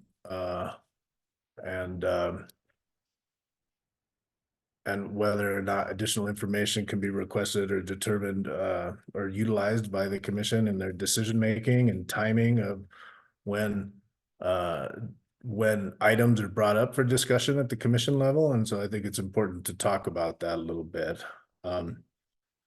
While I don't remember always what I said at previous hearings, I do recollect in the previous hearing for this one is that my comments were that this application is not ripe for review. And for me, what that means is it was inadequate, the application, and incomplete, and lacked certain information, or information was inaccurate in the application. For me, that is important, right? Because I'm indicating when I say that the information I need in order to make a determination may not be available or may not be accurate. And so I can't make a full determination of what it is. And I may not even know all of the information that's not in the application because it's not complete. It's not accurate. And so that was the indication that I had made at the last hearing, and that I needed more and more accurate information to be provided, and that the plans associated with the application did not have the necessary information in it for me to be able to make a determination. I also struggle to see with some of the information that was provided in the application how a director's recommendation could have been developed from the application, because I don't think that the information that was provided was adequate enough for a director's recommendation to be accurately be determined in evaluating all the different plans that are associated with our rules in the act. And so for me, that ends up being a really important point. Even through today's hearing, I'm still struggling with some of the plans, some of the analysis, and some of the information that's provided as to its credibility or accuracy, as the information necessary in order to determine the number of truck trips for oil production at different stages in the bell curve, as well as produced water that's generated, is easily located at the ECMC website in the production reports for both oil and produced water, and can easily be determined what can be anticipated for truck trips. And it's certainly not 5, and I would also indicate that it's most likely not 10 in a particular situation like this. And so for me, when you're looking at high priority habitat and you're looking at an evaluation of alternative locations that is trying to make a showing that the alternative location is appropriately located in the middle of a section, utilizing trucks for moving produced water and oil, then the number of truck trips is an important consideration to be evaluated. And so to me, that continues to be an important evaluation. It's an important evaluation both in the alternative location analysis. It's an important evaluation in the cumulative impacts plan. It's an important evaluation in a number of different sections. And I mean, I'm happy to take 10 minutes here to go through some very specific things. But you know, after looking at all of this, I think that the primary concern with this OGDP is wildlife and potential impacts to wildlife in a high priority habitat.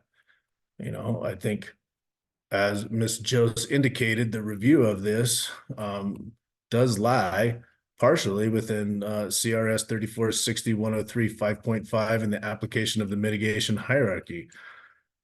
There's also requirements in Rule 301A, 307A, 304C19, Rule 1203, Rule 304B, Romanet 7 that are all applicable to this particular location. You know, Section 106 of the Act provides that in exercising the authority granted in this by this Article 60, the Commission shall regulate oil and gas operations in a reasonable manner to protect and minimize adverse impacts to public health, safety, welfare, the environment, and wildlife resources, and shall protect against environmental impacts on any air, water, soil, or biological resource resulting from oil and gas operations. Thus, in addition to using the defined term minimize adverse impacts in the revised version of 3460-106 2.5A, it's important to note that that does not include the phrase cost effectiveness and technical feasibility. You know, there's a lot of good things about this application as indicated by Chair Robbins as well as the applicant. And I do appreciate the additional modifications that were provided and the information that was provided to bring sections of the cumulative impact plan, at least from a pure submittal standpoint, to an adequate level. Now, whether or not the mitigation hierarchy was appropriately applied inside of the cumulative impacts plan, I think remains to be determined. But I think at least from a submittal standpoint, as far as the necessary sections of the cumulative impacts plan that needed to be provided, I think that the applicant did update that to a level that was appropriate. I am concerned that this is in the middle of a section. I think that as we look at high priority habitats, as my understanding and listening to the expertise of our wildlife experts, that there will continue to be significant concerns about siting locations not adjacent to the existing roads or on existing locations within high priority habitats, particularly when you have a situation where you're trucking produced water and oil. There are solutions that could potentially be available to this, whether that is, you know, piping the oil and gas to a different location that has an existing impact associated with it, siting locations closer to the road, you know, looking at different alternatives that could be provided. But as I looked at the alternative location analysis and the information that was provided to me, as well as testimony provided during the hearings, it wasn't clear to me that the applicant met their burden of proof in properly applying the mitigation hierarchy associated with the siting of this location and the utilization of the alternative location analysis. I mean, there are clear definitions inside of our rules, including definitions of avoid adverse impacts, compensatory mitigation plans, minimize adverse impacts, mitigate adverse impacts, unavoidable adverse impacts, and wildlife resources, as well as I indicated, CRS 3060-1035.5, statement of basis and purpose, of the 1200 series, page 171. Statement of basis and purpose, page 172, that talks about the mitigation hierarchy and how to properly apply the mitigation hierarchy in applications. There's the statement of basis and purpose 1200 series, page 170, that talks again about the mitigation hierarchy. And there's sections in there that talk about the cumulative impacts plan and how the cumulative impacts plan intentionally used the term avoid and minimize in Rule 304C19B, which is consistent with the definition of those terms adopted in the 800, 900, and 1200 mission change rulemaking. And so I also note the statement of basis and purpose, the 1200 series for page 174 talks about Rule 304B2B Romanet 7, where the use of an alternative location assessment is the primary means of achieving avoidance of adverse impacts by differentially selecting locations by which their very nature have less impact on wildlife resources. The mitigation hierarchy of avoid, minimize, and mitigate can be effectively implemented. And so my final thoughts here is that I'm not sure that the applicant has met the burden of CRS 3460-1035.5. I'm not sure that the adequate utilization of Rule 304B27 has been used, where an alternative location analysis is the primary means of achieving avoidance of adverse impact. And within the Rule 304C19, I'm not sure that there was an adequate showing in there that showed that the mitigation hierarchy associated with addressing the impacts that are identified in the Form 2B and the cumulative impacts plan and other plans associated with the application have been adequately addressed. And so I understand the challenges of this one. I understand the timing of this one, but I apply the rules equally and individually to each application that comes before me and don't determine any precedents, but apply the rules as I see that they should be applied as per the rules in the Act. So that's my comments. Thank you, Commissioner Messner, for your comments. I've been looking back through the record. I still think that the way this got to us and the way that this has been processed is not accurate. I do note that the CPW official negotiated $32,000 for direct impact and $57,000 for indirect compensatory mitigation. My understanding of the rules is that you don't get into a negotiation of indirect and direct compensation unless you think that the combo of the payment of the money along with the BMPs that are going to be applied for makes it satisfactorily protective. And so I'm just kind of frustrated with the process. Maybe it's just been a long day, a long week. I know we've been working really hard, but from a process perspective, I think that CPW made the determination several months ago that this was adequately protective because they did actually go into the concept that it's not all being avoided, and therefore they negotiated compensation. I think that's the rule we set up. So I disagree with you, Commissioner Messner, and that's because we're all good commissioners trying to do a hard job. I think this is approvable. I think CPW allowed the applicant to believe it was approvable. I find it unfortunate at best that we continued this 2 months ago, and then we have established a different procedure for a different location, I think that causes me concern. I think if we want to revisit how we're doing all this, we need to do another rulemaking. Others with thoughts, Commissioner Cross? Thank you, Mr. Chair. I'll just briefly say, I agree with you, especially with respect to the fact that my interpretation of CPW going through these negotiations and trying to determine this mitigation aspect and going through the minimization of what CPW has determined is unavoidable. And Commissioner Messner and I have talked about this several times about how to apply the hierarchy. And ultimately, when I'm looking at the hierarchy and when I'm looking at the definitions provided, you first try to avoid. And here there are situations where you could try and avoid the impact, which in this case would be the fragmentation as well as disturbance to high priority habitat.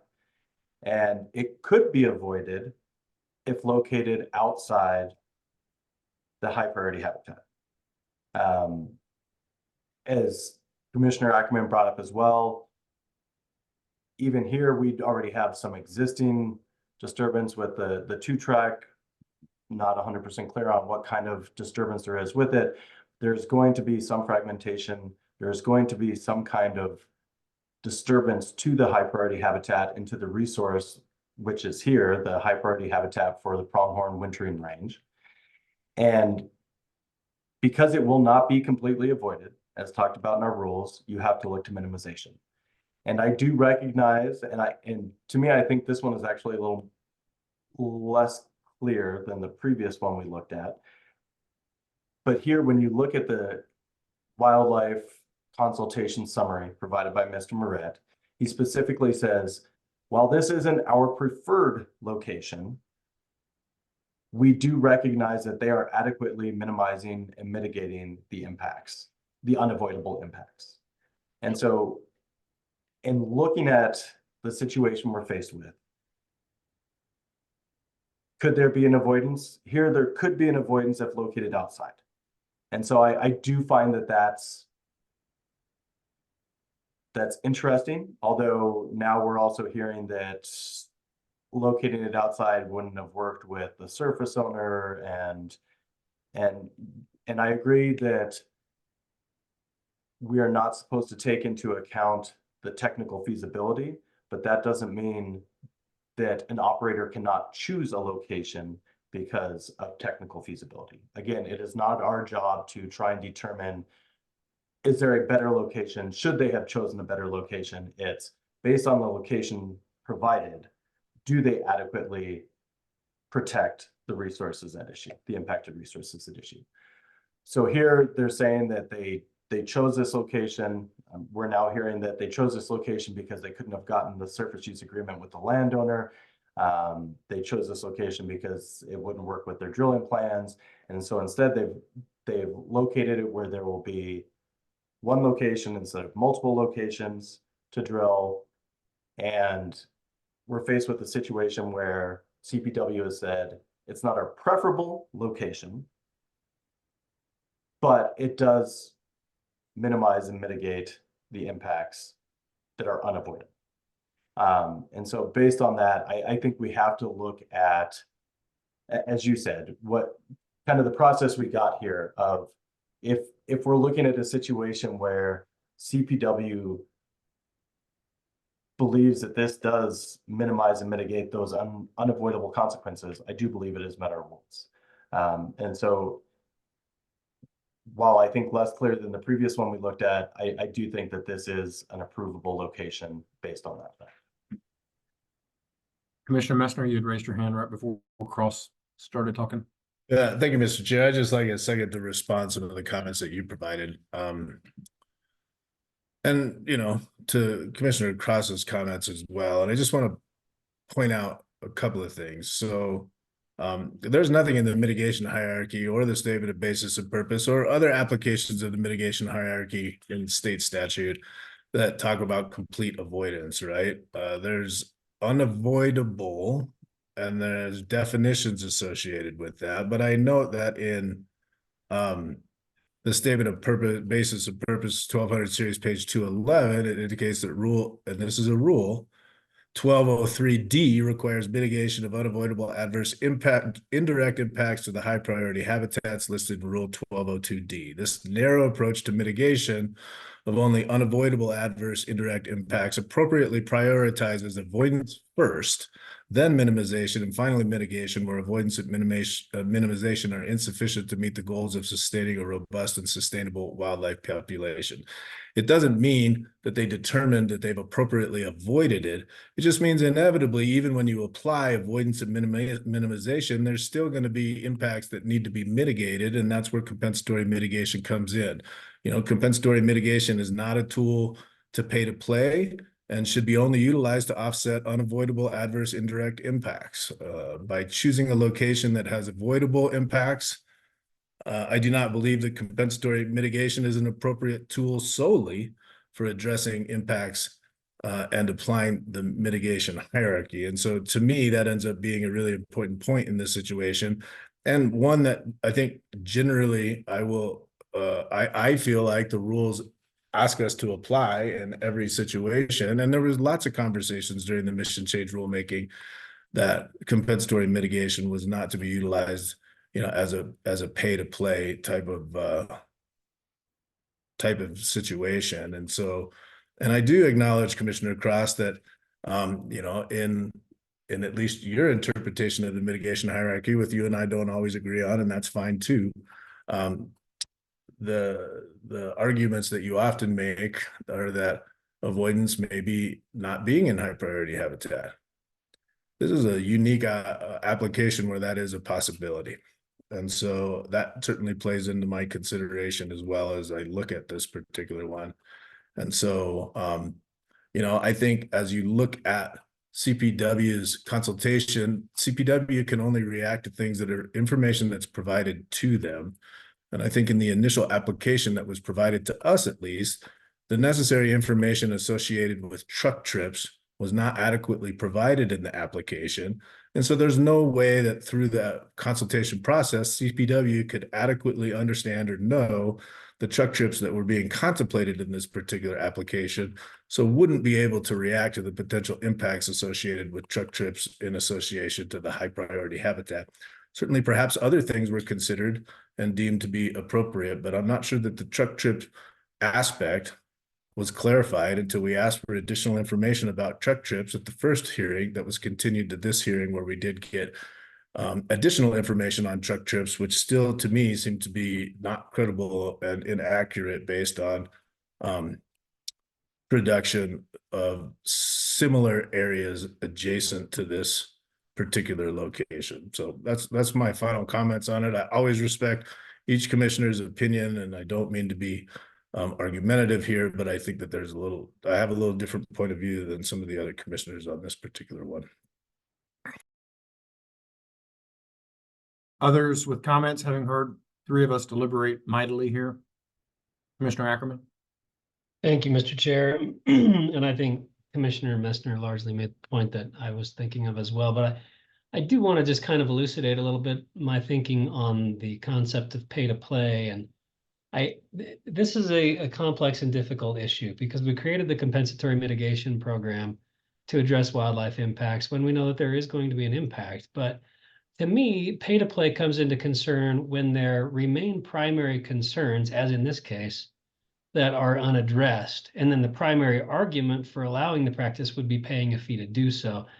I think that compensatory mitigation is intended to further address the unavoidable but acceptable impacts remaining after proper application of the hierarchy. So I think that's just a different way of saying the same thing that Commissioner Messner said, but philosophically, I lean that way as well. All right. I sort of remain in my same spot, and I'm getting a little uncomfortable that we are massaging our high priority habitat rules into a place where if you're a pronghorn deer, you have an infinite setback. It's not 2,000 feet. It's all of the HBH that's out there. And while I absolutely and critically want to make sure that we're protective of high priority habitat, that's not how I thought we were voting, and that's not the regulatory structure I thought we were creating when we created the wildlife rules from mission change. Anyone further want to deliberate? We still got another one after this, guys, just letting you know. Hey, Commissioner McGowan. Thank you, Mr. Chair. I will go quickly. So my original concern with this OGDP was air emissions and what the operator had done to set themselves up in a way to first avoid and then minimize emissions. And I think that those questions have been adequately addressed. I think what I'm struggling with is that we also asked about truck traffic. And I do feel that perhaps Mr. Moret did not have all the same information. That makes it difficult then and awkward to have a successive kind of consultation, so to speak. But I also did not hear Mr. Moret say that this information then led him to a place where he thought we should deny it. And so that's where I am circling the drain. It does feel like a bathtub that we're in. All right. Further deliberation. Does anyone care to make a motion? Hearings Manager Elias, get ready to do a roll call.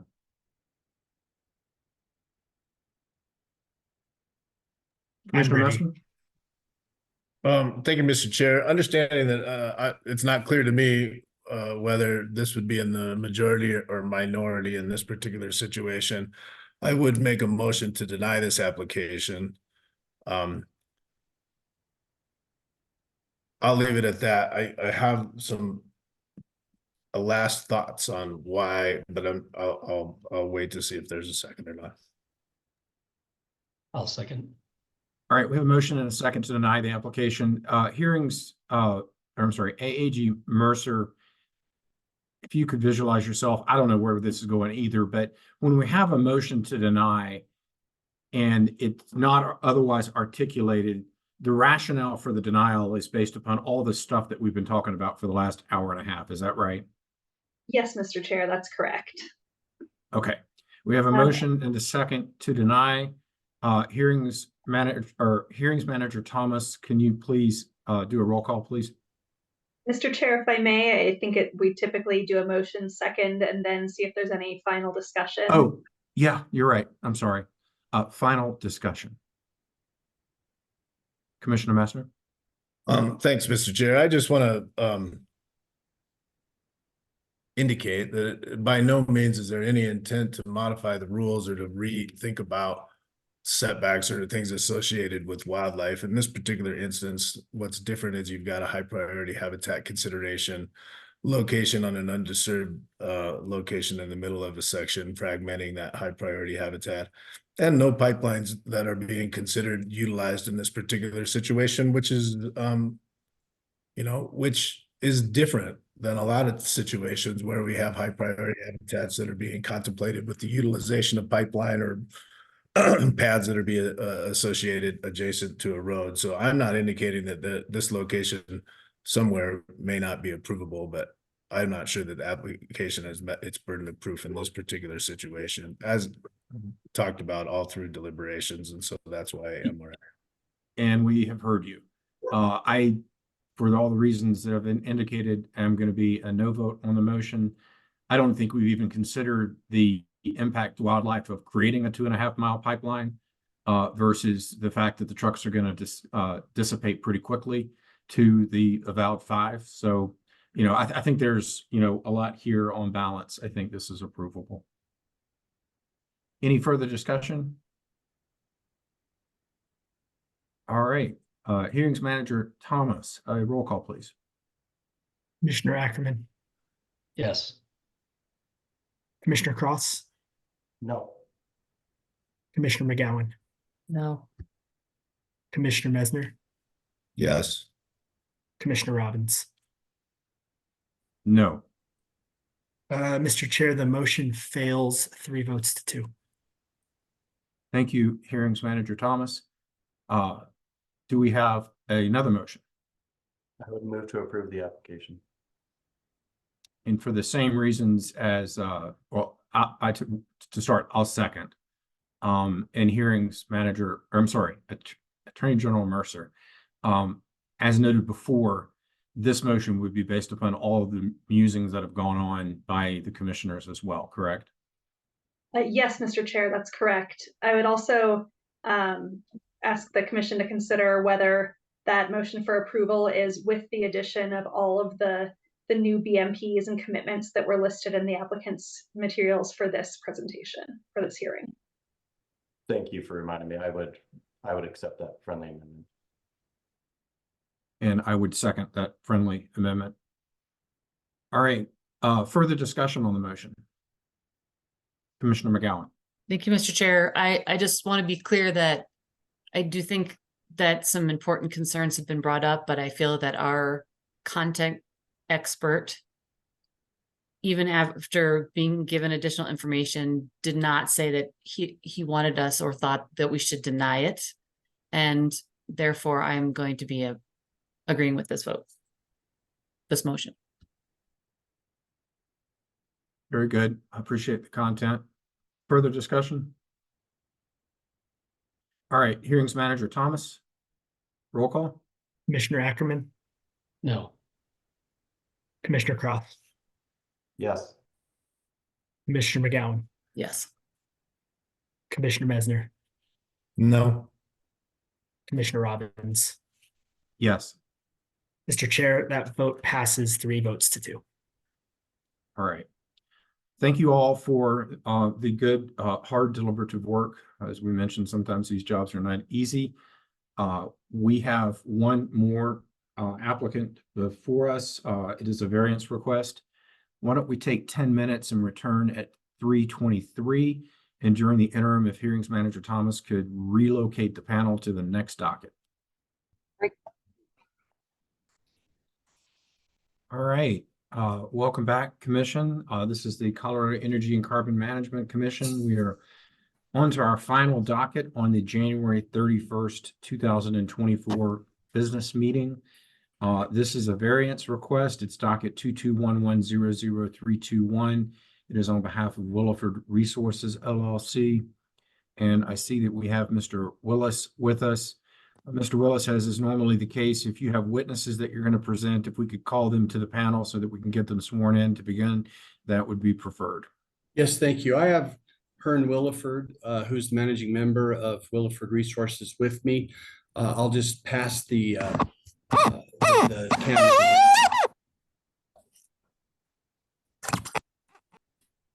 Hello, Mr. Williford. Would you please raise your hand, state your name, and say that you swear to tell the truth?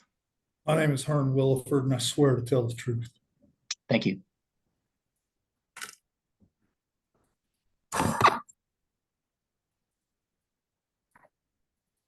Chair, can I just jump off? Yes, you can. Go ahead. Thank you. Good afternoon, Chair, Commissioners. My name is Rob Willis, attorney at Post Nodell Peterson Law Firm. On behalf of my client, Williford Resources, LLC, I'd like to thank you for the opportunity to renew our hearing from October 25th, 2023 on the application for an ECMC Rule 502 variance to Rule 903, the prohibition of venting and flaring of gas at normal operating conditions. Just a quick background, Williford Resources operates oil and gas wells in the Red Mesa field located in La Plata County. 37 oil wells are designated Category A and B wells for purposes of this request, while 9 oil wells are classified as Category C wells. These Category C wells are shut in and should remain shut in under an approved variance. All of these wells are low producing, low gas to oil ratio wells. The focus of this variance request is the 37 Category A and B wells.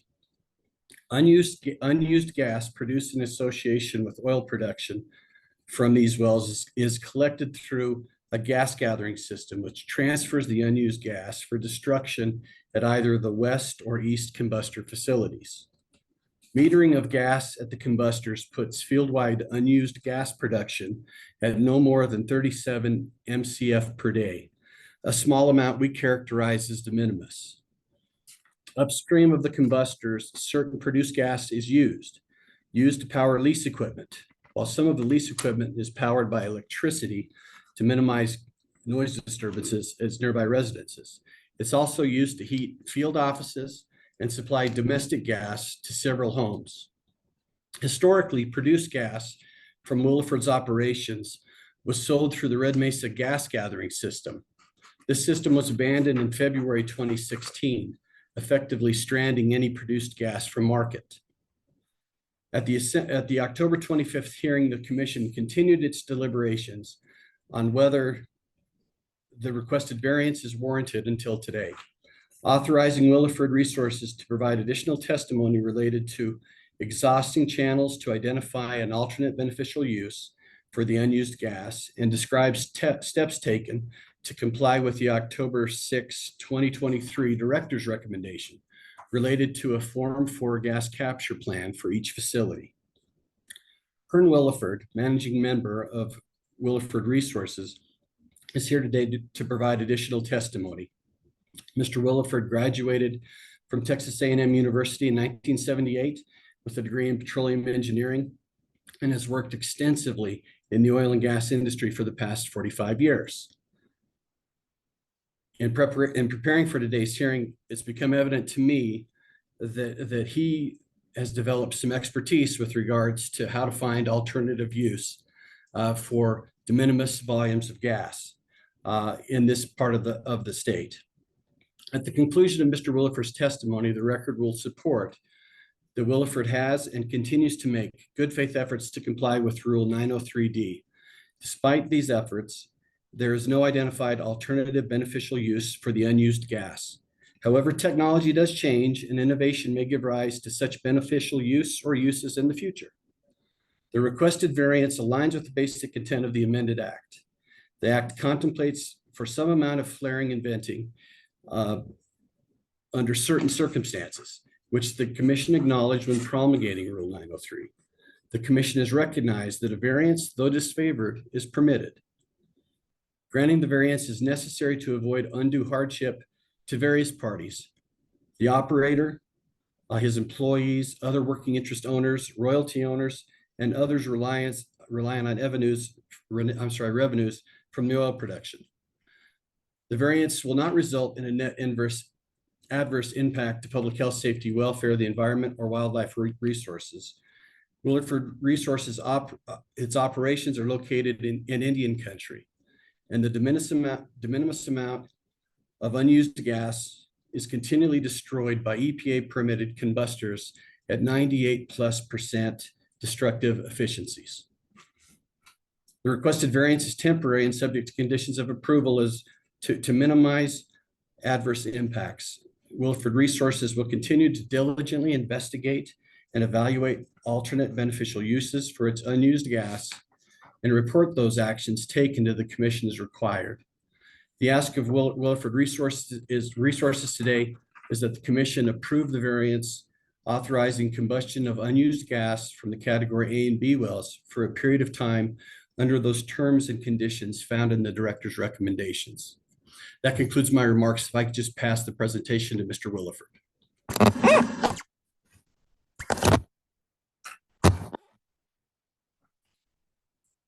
Ready? I think you're ready. Good afternoon. The average metered volume of associated natural gas on Williford's gas gathering system, combustion system, whatever we call it both, it averaged 46.2 MCF a day. And that was actual metered.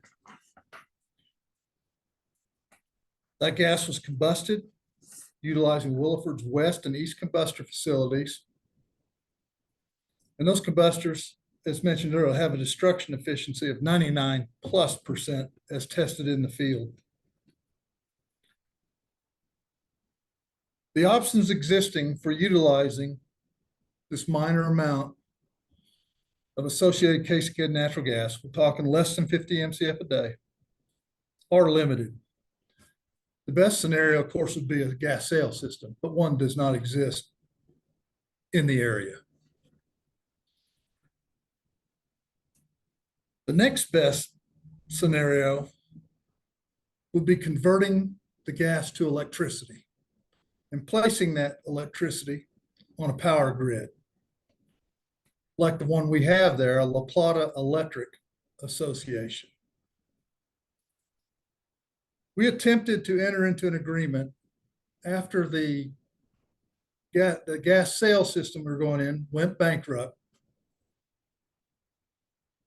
We tried and entered into an agreement with the staff, a draft agreement with the La Plata Electric staff. Spent quite a few months doing that, putting together a project, a facility that would do this. They took the draft agreement, went to their board, the board rejected it. No reasons, they just rejected it. It was at that point that the Colorado Oil and Gas Commission and I knew we needed to do something. We didn't have any other beneficial uses of the gas at that time.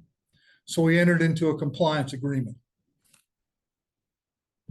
And that compliance agreement meant converting our gathering system into a two-combustor combusting system where we could efficiently, economically, well, that's not really that important, but conscientiously is the word I'm looking for, combust that natural gas and keep and provide a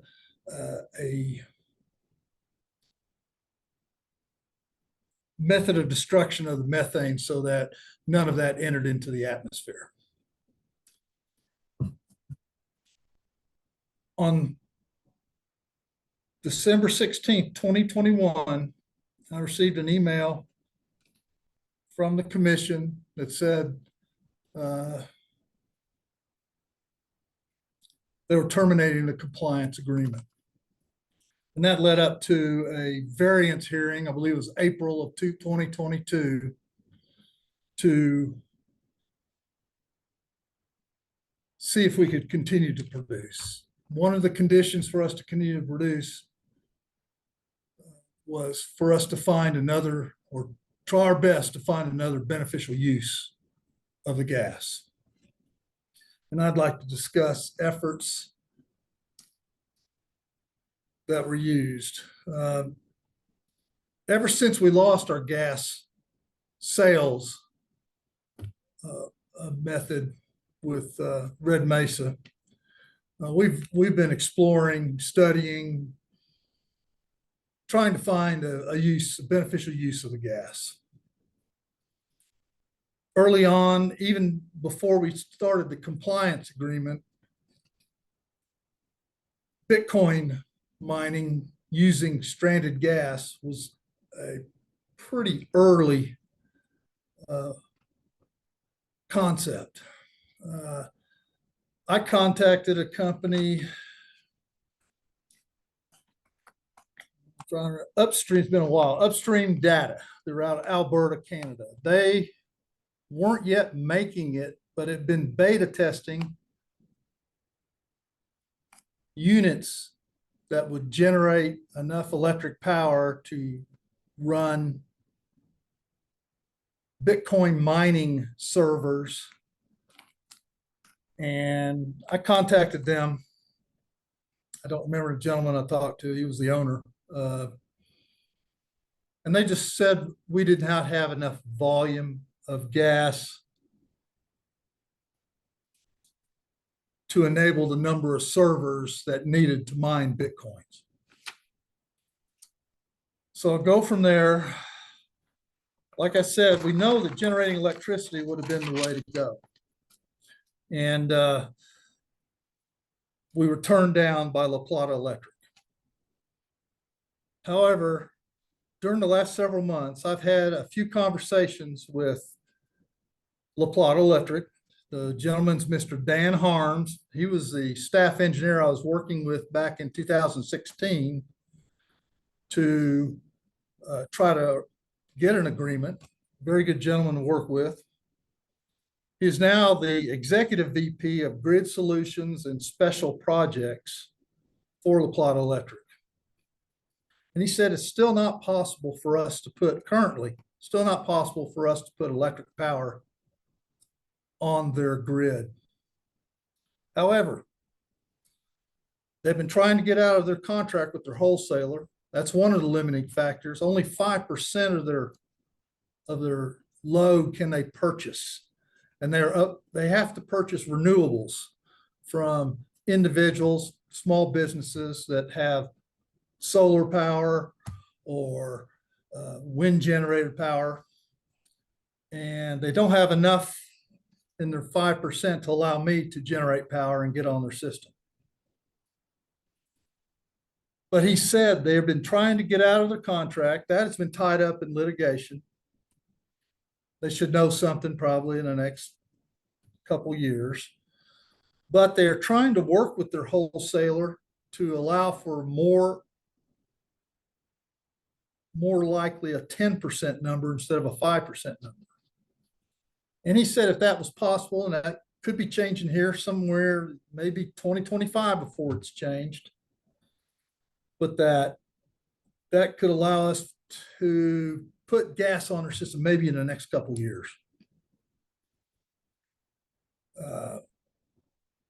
Like I said, generating electricity is the way to do this, either through small gas turbines or prime generators, gas driven, both of them, natural gas driven. We have also looked at other potential uses. Again, the Bitcoin mining industry. We've contacted companies since we've talked to Upstream Data. Crusoe Energy out of Denver, we contacted them. They got right back with us. However, they said their minimum for one of their, they had a neat name for it, methane mitigation units, was 300 MCF a day. That's far more than what we have, or 50 MCF a day. Also talked to Data Hawk Energy, Giga Energy down in Texas. And again, they all echoed about the same amount of MCF needed to power their data mining equipment,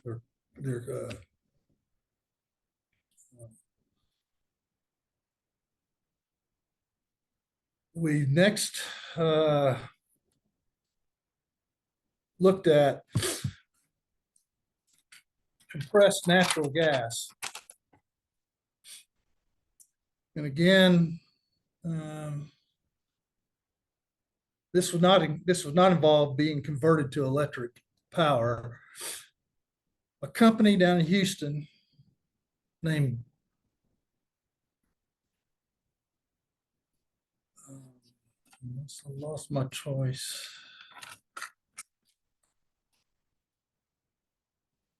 Pardon me. Used to be CenterPoint. Oh. They were called, I lost my, I know we're in a hurry, trying to go in a hurry. Take your time. Mobile Energy Services was the name of the company in Houston. And it used to be formerly, when I first heard about this company, it was called CenterPoint Mobile Energy Services. And they would bring trailers to your point where you could distribute the gas and fill those trailers with compressed natural gas. So you had to have a compressor involved and some kind of storage, some kind of sphere to store the compressed natural gas in. And they would bring the trailer, fill it up, take the trailer to whatever market I could come up with, hopefully in the Durango area, short turns, and to deliver that gas to their small business, something like that. And they asked me how much gas I had to do this. And I said, I have 50 MCF. And they go, well, our situation, the trailers hold 550 MCF. The Spears I was looking at to hold the gas were only about 250 MCF. So we just weren't getting together on we just didn't have enough volume, and they punted on the idea. We've mentioned before about gas reinject. 50 MCF a day will not provide any beneficial use to the formations that you injected into. After you compress the gas, we're at 5 PSI on our gathering system. After you compress the gas up to scrub it, clean it, and then recompress it to the pressures needed to inject it, we don't know. There's not any other Dakota, Gallup gas reinject projects in the area. We would probably use 50% of our gas we had to go through those steps. And it's just not 25 MCF injected to a formation. It's just not going to have any beneficial or secondary recovery beneficial to the formation. I believe I've had many talks with fellow engineers. I've gone to trade shows. I've done internet searches I mentioned in previous hearings, many phone calls, and I've just come up short on beneficial uses for 50 or less than 50 MCF a day. I hope something happens with La Plata Electric in the next several months that would give us hope to try to go that way. That's the other than finding a sales market which is not available to us, or some new sales market coming in, the only thing would be to generate electricity and distribute it on their grid. We would pounce at that opportunity if it became available. There are no other electric grids in the area. They are the only company. The grid that supplies, we have about half our wells are an electric motor and half are on gas engines. And the grid that supplies that electric power is owned by La Plata Electric. It's not owned by us. We can't access it. We can't even access their meters and sell back through like someone would if they were at a home with a wind generator or solar power. That's not allowed. So I believe converting gas to electricity is the way to go in this situation. And I sure hope that's available soon. If I can find another thing to use electricity for, I mean, checking into battery storage. But what do I do? How do I get the energy from those batteries into wherever, or who could use that kind of energy? So I think, I'm hoping, I know La Plata, Dan Harms with La Plata is a good man, and I'm hoping he's right. They can come up with a situation, two chances, one, a brand new contract with a new wholesaler. However, that does have a 2-year trigger on that before that contract would become null and void. The other deal of increasing the amount of load they can purchase for their system could happen in 2025 and could lead to us being able to generate electricity from our associated casing head gas and supplying it to either their single phase grid or their triple or 3-phase grid. Also, I want to go over during the last 3 months that you all let us continue to produce. We installed 10 additional digital gas meters throughout our gas gathering system to allow for real-time gas measurement we replaced old paper chart meters. It's hard to even get chart meters read anymore. So these were on our system for years when we were selling gas. We already had two digital meters measuring the gas going into the west combustor and one measuring to the east combustor. So we added 10 additional, which should provide a more accurate method for the estimation of natural gas coming from each individual well, which of course will report that information on our Form 7s to the, let me get this right, ECMC. I'm old school. I'm still COGCC, excuse me. I kind of get messed up there, but that will be reported on a monthly basis to the ECMC. And another request that was made by the director was that we would also prepare an annual average GOR report starting March 31st, 2025. This is for the previous calendar year, including, because of this meter information allocation volumes for each well, we'll be able to develop accurate GORs on a per well basis so they can monitor the GORs going on, make sure they're not excessive GORs. They're very low GORs as we know right now. That's all I have to add. I do want to say again, I did appreciate the 3 months and hope I have addressed some of the issues concerning beneficial uses of the oil of the associated cascade gas. Have any questions? All right, Mr. Willis, if you could just stand by. We're going to give the commission a chance to ask questions. Mr. Willis, did you want to sum anything up or just let your witness testimony stand for itself? Yeah, I'd like to just let it stand for itself. Other than to say, I did file an updated report, which included a Form 4 for both facilities. I filed that last week. Once received by the client, it does set out the metering points, which he talked about in his testimony.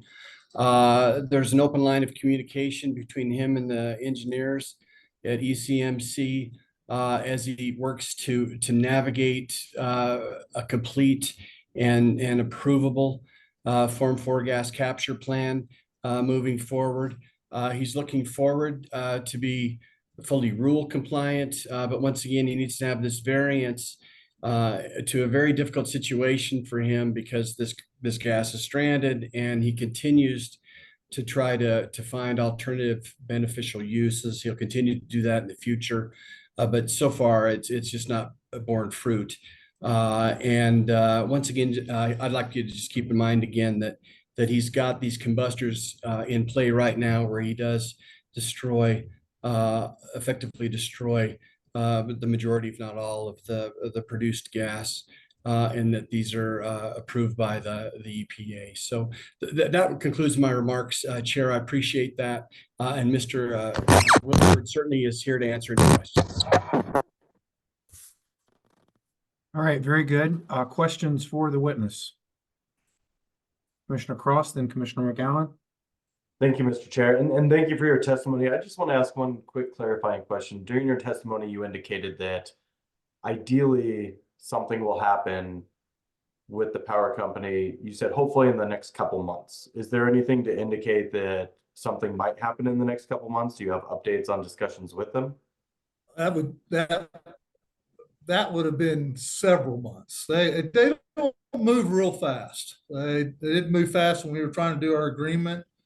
They do good work, but they don't move very fast. And like I said, one of the situations is tied up in litigation, and that would be getting their contract with their electric wholesaler.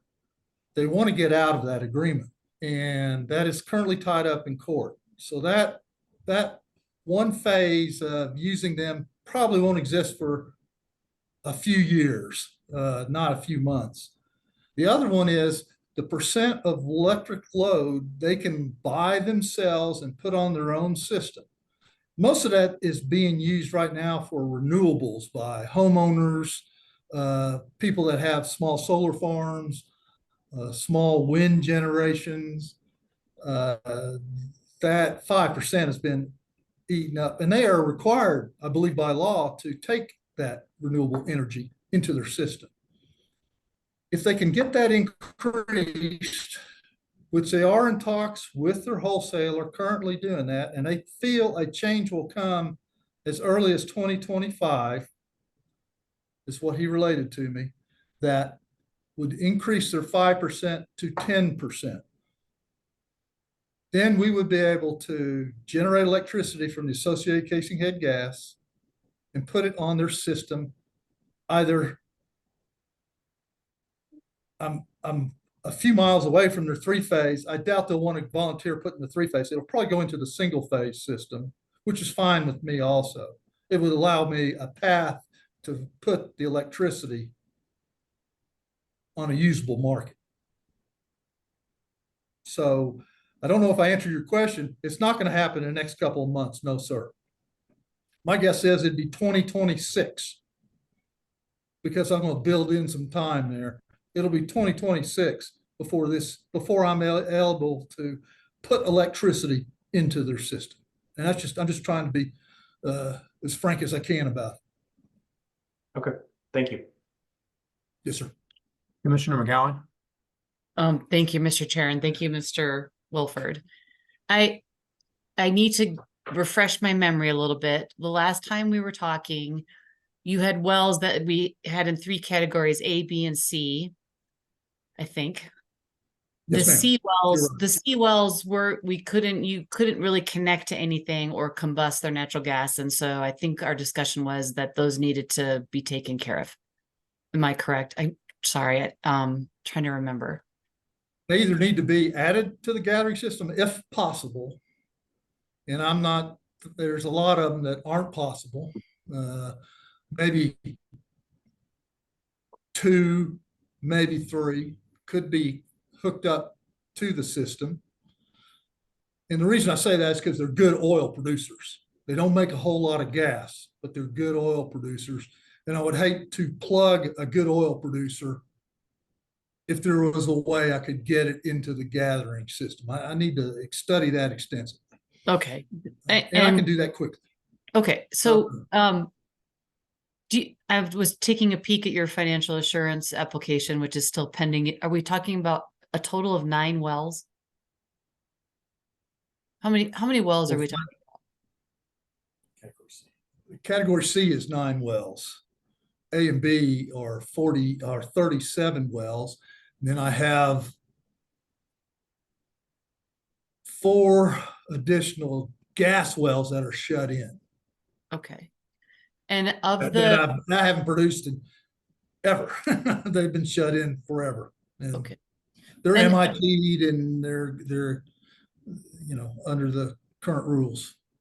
of the total number of wells that you have that are producing, how many are connected right now to the 99.9% efficient combustion equipment? 37 are connected this minute. 37 are connected. Yes, ma'am. And so are we contemplating another variance to give you some more time to see if something works out with the electric company? Are you asking for a permanent variance? I would never ask for a permanent variance. That's not fair to you or me. I would ask for a yearly variance. Okay, thank you. Yes, ma'am. Other commissioners with questions? All right, I'm not seeing other commissioners with questions. Thank you, Mr. Willis, and to your witness. I'm sorry, I forgot your name and you're labeled Mr. Willis. Okay, thank you very much to both of you. We appreciate it. All right, commissioners, we turn to deliberations. And I would just note to start deliberations that I think the place this is at in terms of where the director and our team is that it's recommended for approval with 7 COAs, which in my mind means that you know, our engineers are of the belief that approval of the variance request is the appropriate outcome, as opposed to what I think is the opposite of approval of the variance request, which is denial, and then all the wells are shut in. At least I think that's where we are in terms of a recommendation from the director. If someone wants to correct me, let me know. Or if someone wants to deliberate, have at it. Commissioner Messner? Thank you, Mr. Chair. I think that's the challenge to me with variance requests in general and the recommendations associated with them, is it's a little unclear what the opinion of staff is on something. I mean, well, it's clear that there's a recommendation for approval here, and it's clear that there's a number of conditions of approval that they've recommended as part of this, which is appropriate as part of a director's recommendation too. The narrative associated with it doesn't give me clarity on what the approach is, and so I do struggle with that. I think in this particular application, and generally speaking, I think deferral to staff is a good idea. You know, without clear evidence or a judgment that a rule has not been properly applied. And so in this particular situation, the applicant needs to meet the criteria associated with Rule 502. I think that there's the 900 series rules that's associated with venting and flaring. And I think my biggest concern here is I think that there's opportunity for electrification. I'm not sure there's been clear evidence provided as to the ability for this electrification to ultimately come to fruition, although I certainly believe the testimony that's provided by Mr. Wilford. I have no reason to believe that information that he's provided is not credible. But I think some information provided that would specify that communication that's happened between you, Mr. Wilford, and the electrical provider, I think would be helpful to this, and I would be interested in proposing a condition of approval that was provided, or at least some ongoing information about that communication between Mr. Wilford and La Plata County Electric, I think. And I do believe that the undue hardship aspect of this is certainly there. I think that the abandonment or bankruptcy of the Red Mesa gathering line is certainly a problem. I think, again, during the mission change rulemaking, that was contemplated in a couple of scenarios in the state where we knew that there was going to be some challenges associated with gathering. I think Mr. Wilford has clearly indicated different efforts that he's made in trying to reach out to different entities to develop opportunities for that capture, or beneficial use of that gas. And you know, those don't appear to be available. And so I guess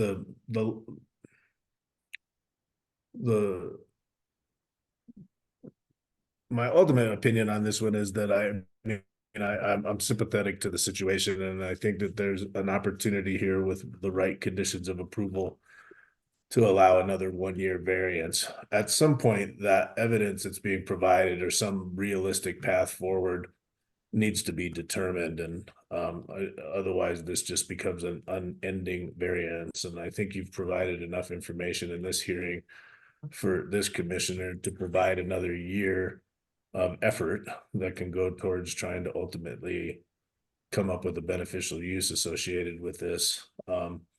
In lieu of that, I think that it will be difficult for this commissioner in applying the rules appropriately, I believe, to continue unending variances, but I think you've made a good case in this situation, and I'm willing to support a 1-year variance on this. Further deliberation? Do you want to turn those deliberative notes into a motion, Commissioner Messner?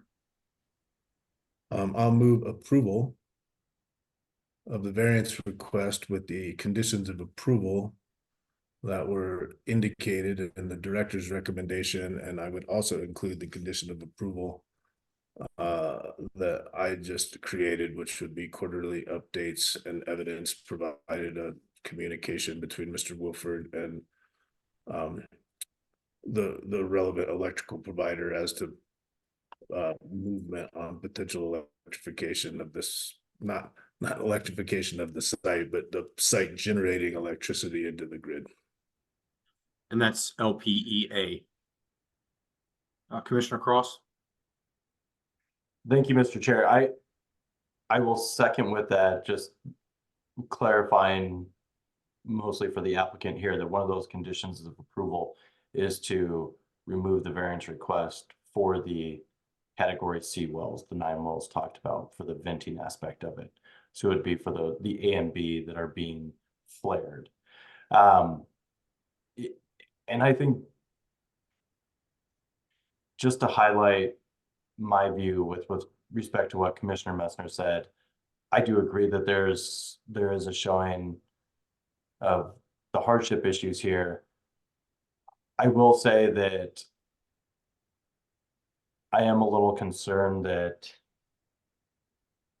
we're seeking a 1-year variance to talk about this, but even under the applicant's own admission, likely nothing is going to be happening until at least 2026. So I feel like unless we can, to build off what Commissioner Messner said in his motion for approval of the variance request, I feel like having some kind of information from La Plata County Electric Cooperative here to show that yes, they are moving towards that increase, and showing that some kind of potential for that is being made, as well as continuing to look at other potentials for beneficial use of this gas, to me is critically important, because I don't want to open up a situation where we're going to have operators left and right saying, oh, well, we can't connect to that, so we just want to continue to flare, because that's exactly what we tried to stop with the rules. And so I think this is a unique situation, and I know from your earlier submission as well that there are individuals that rely on this for heating in their house as well, and so prices aren't going very high, and so that is not lost on me either. But I guess I will second the motion. We'll say with a short leash is kind of the way I think I can put it best. All right, we have a motion and a short lease second. Do we have further discussion or deliberation? AAG Davenport, did you have anything to weigh in on? Yeah, thank you, Chair. I just wanted to clarify for purposes of the motion that it is a year-long variance, which is the intent of the motion for the variance to end 1 year from today, January 31st, 2025. Okay, seeing Commissioner Messner nod, confirming yes. Also, in addition to the conditions of approval listed by the director and the recommendation, there was also a condition of approval for quarterly updates. And then submission, and this is, I guess, why the main reason I'm clarifying. Was there also condition of approval for submission of information as soon as possible, the documentation of the efforts to find a beneficial use? And then, okay, I misheard that. So thank you. That does not include that condition of approval. Thank you. I'm clear on the motion then. Thank you. Thank you, AAG Davenport. Thanks for sticking with us on a long day. Any further deliberation on the motion? Seeing none, all those in favor of the motion signify by saying aye. Aye. Any opposed? Motion carries. I would indicate to the both of you that you probably need to be following the terms of the conditions of approval and also making filings ahead of the year expiration to bring us up to speed in terms of hopefully good news. Thank you, sir. Appreciate that. Thank you. All right, commissioners, we are out of business. Well, we're not out of business, but we're out of business for today. So with that, I would look for a motion to adjourn. So moved. Second. Motion and a second to adjourn. All those in favor signify by saying aye. Aye. Any opposed? Motion carries. Good work. See you soon.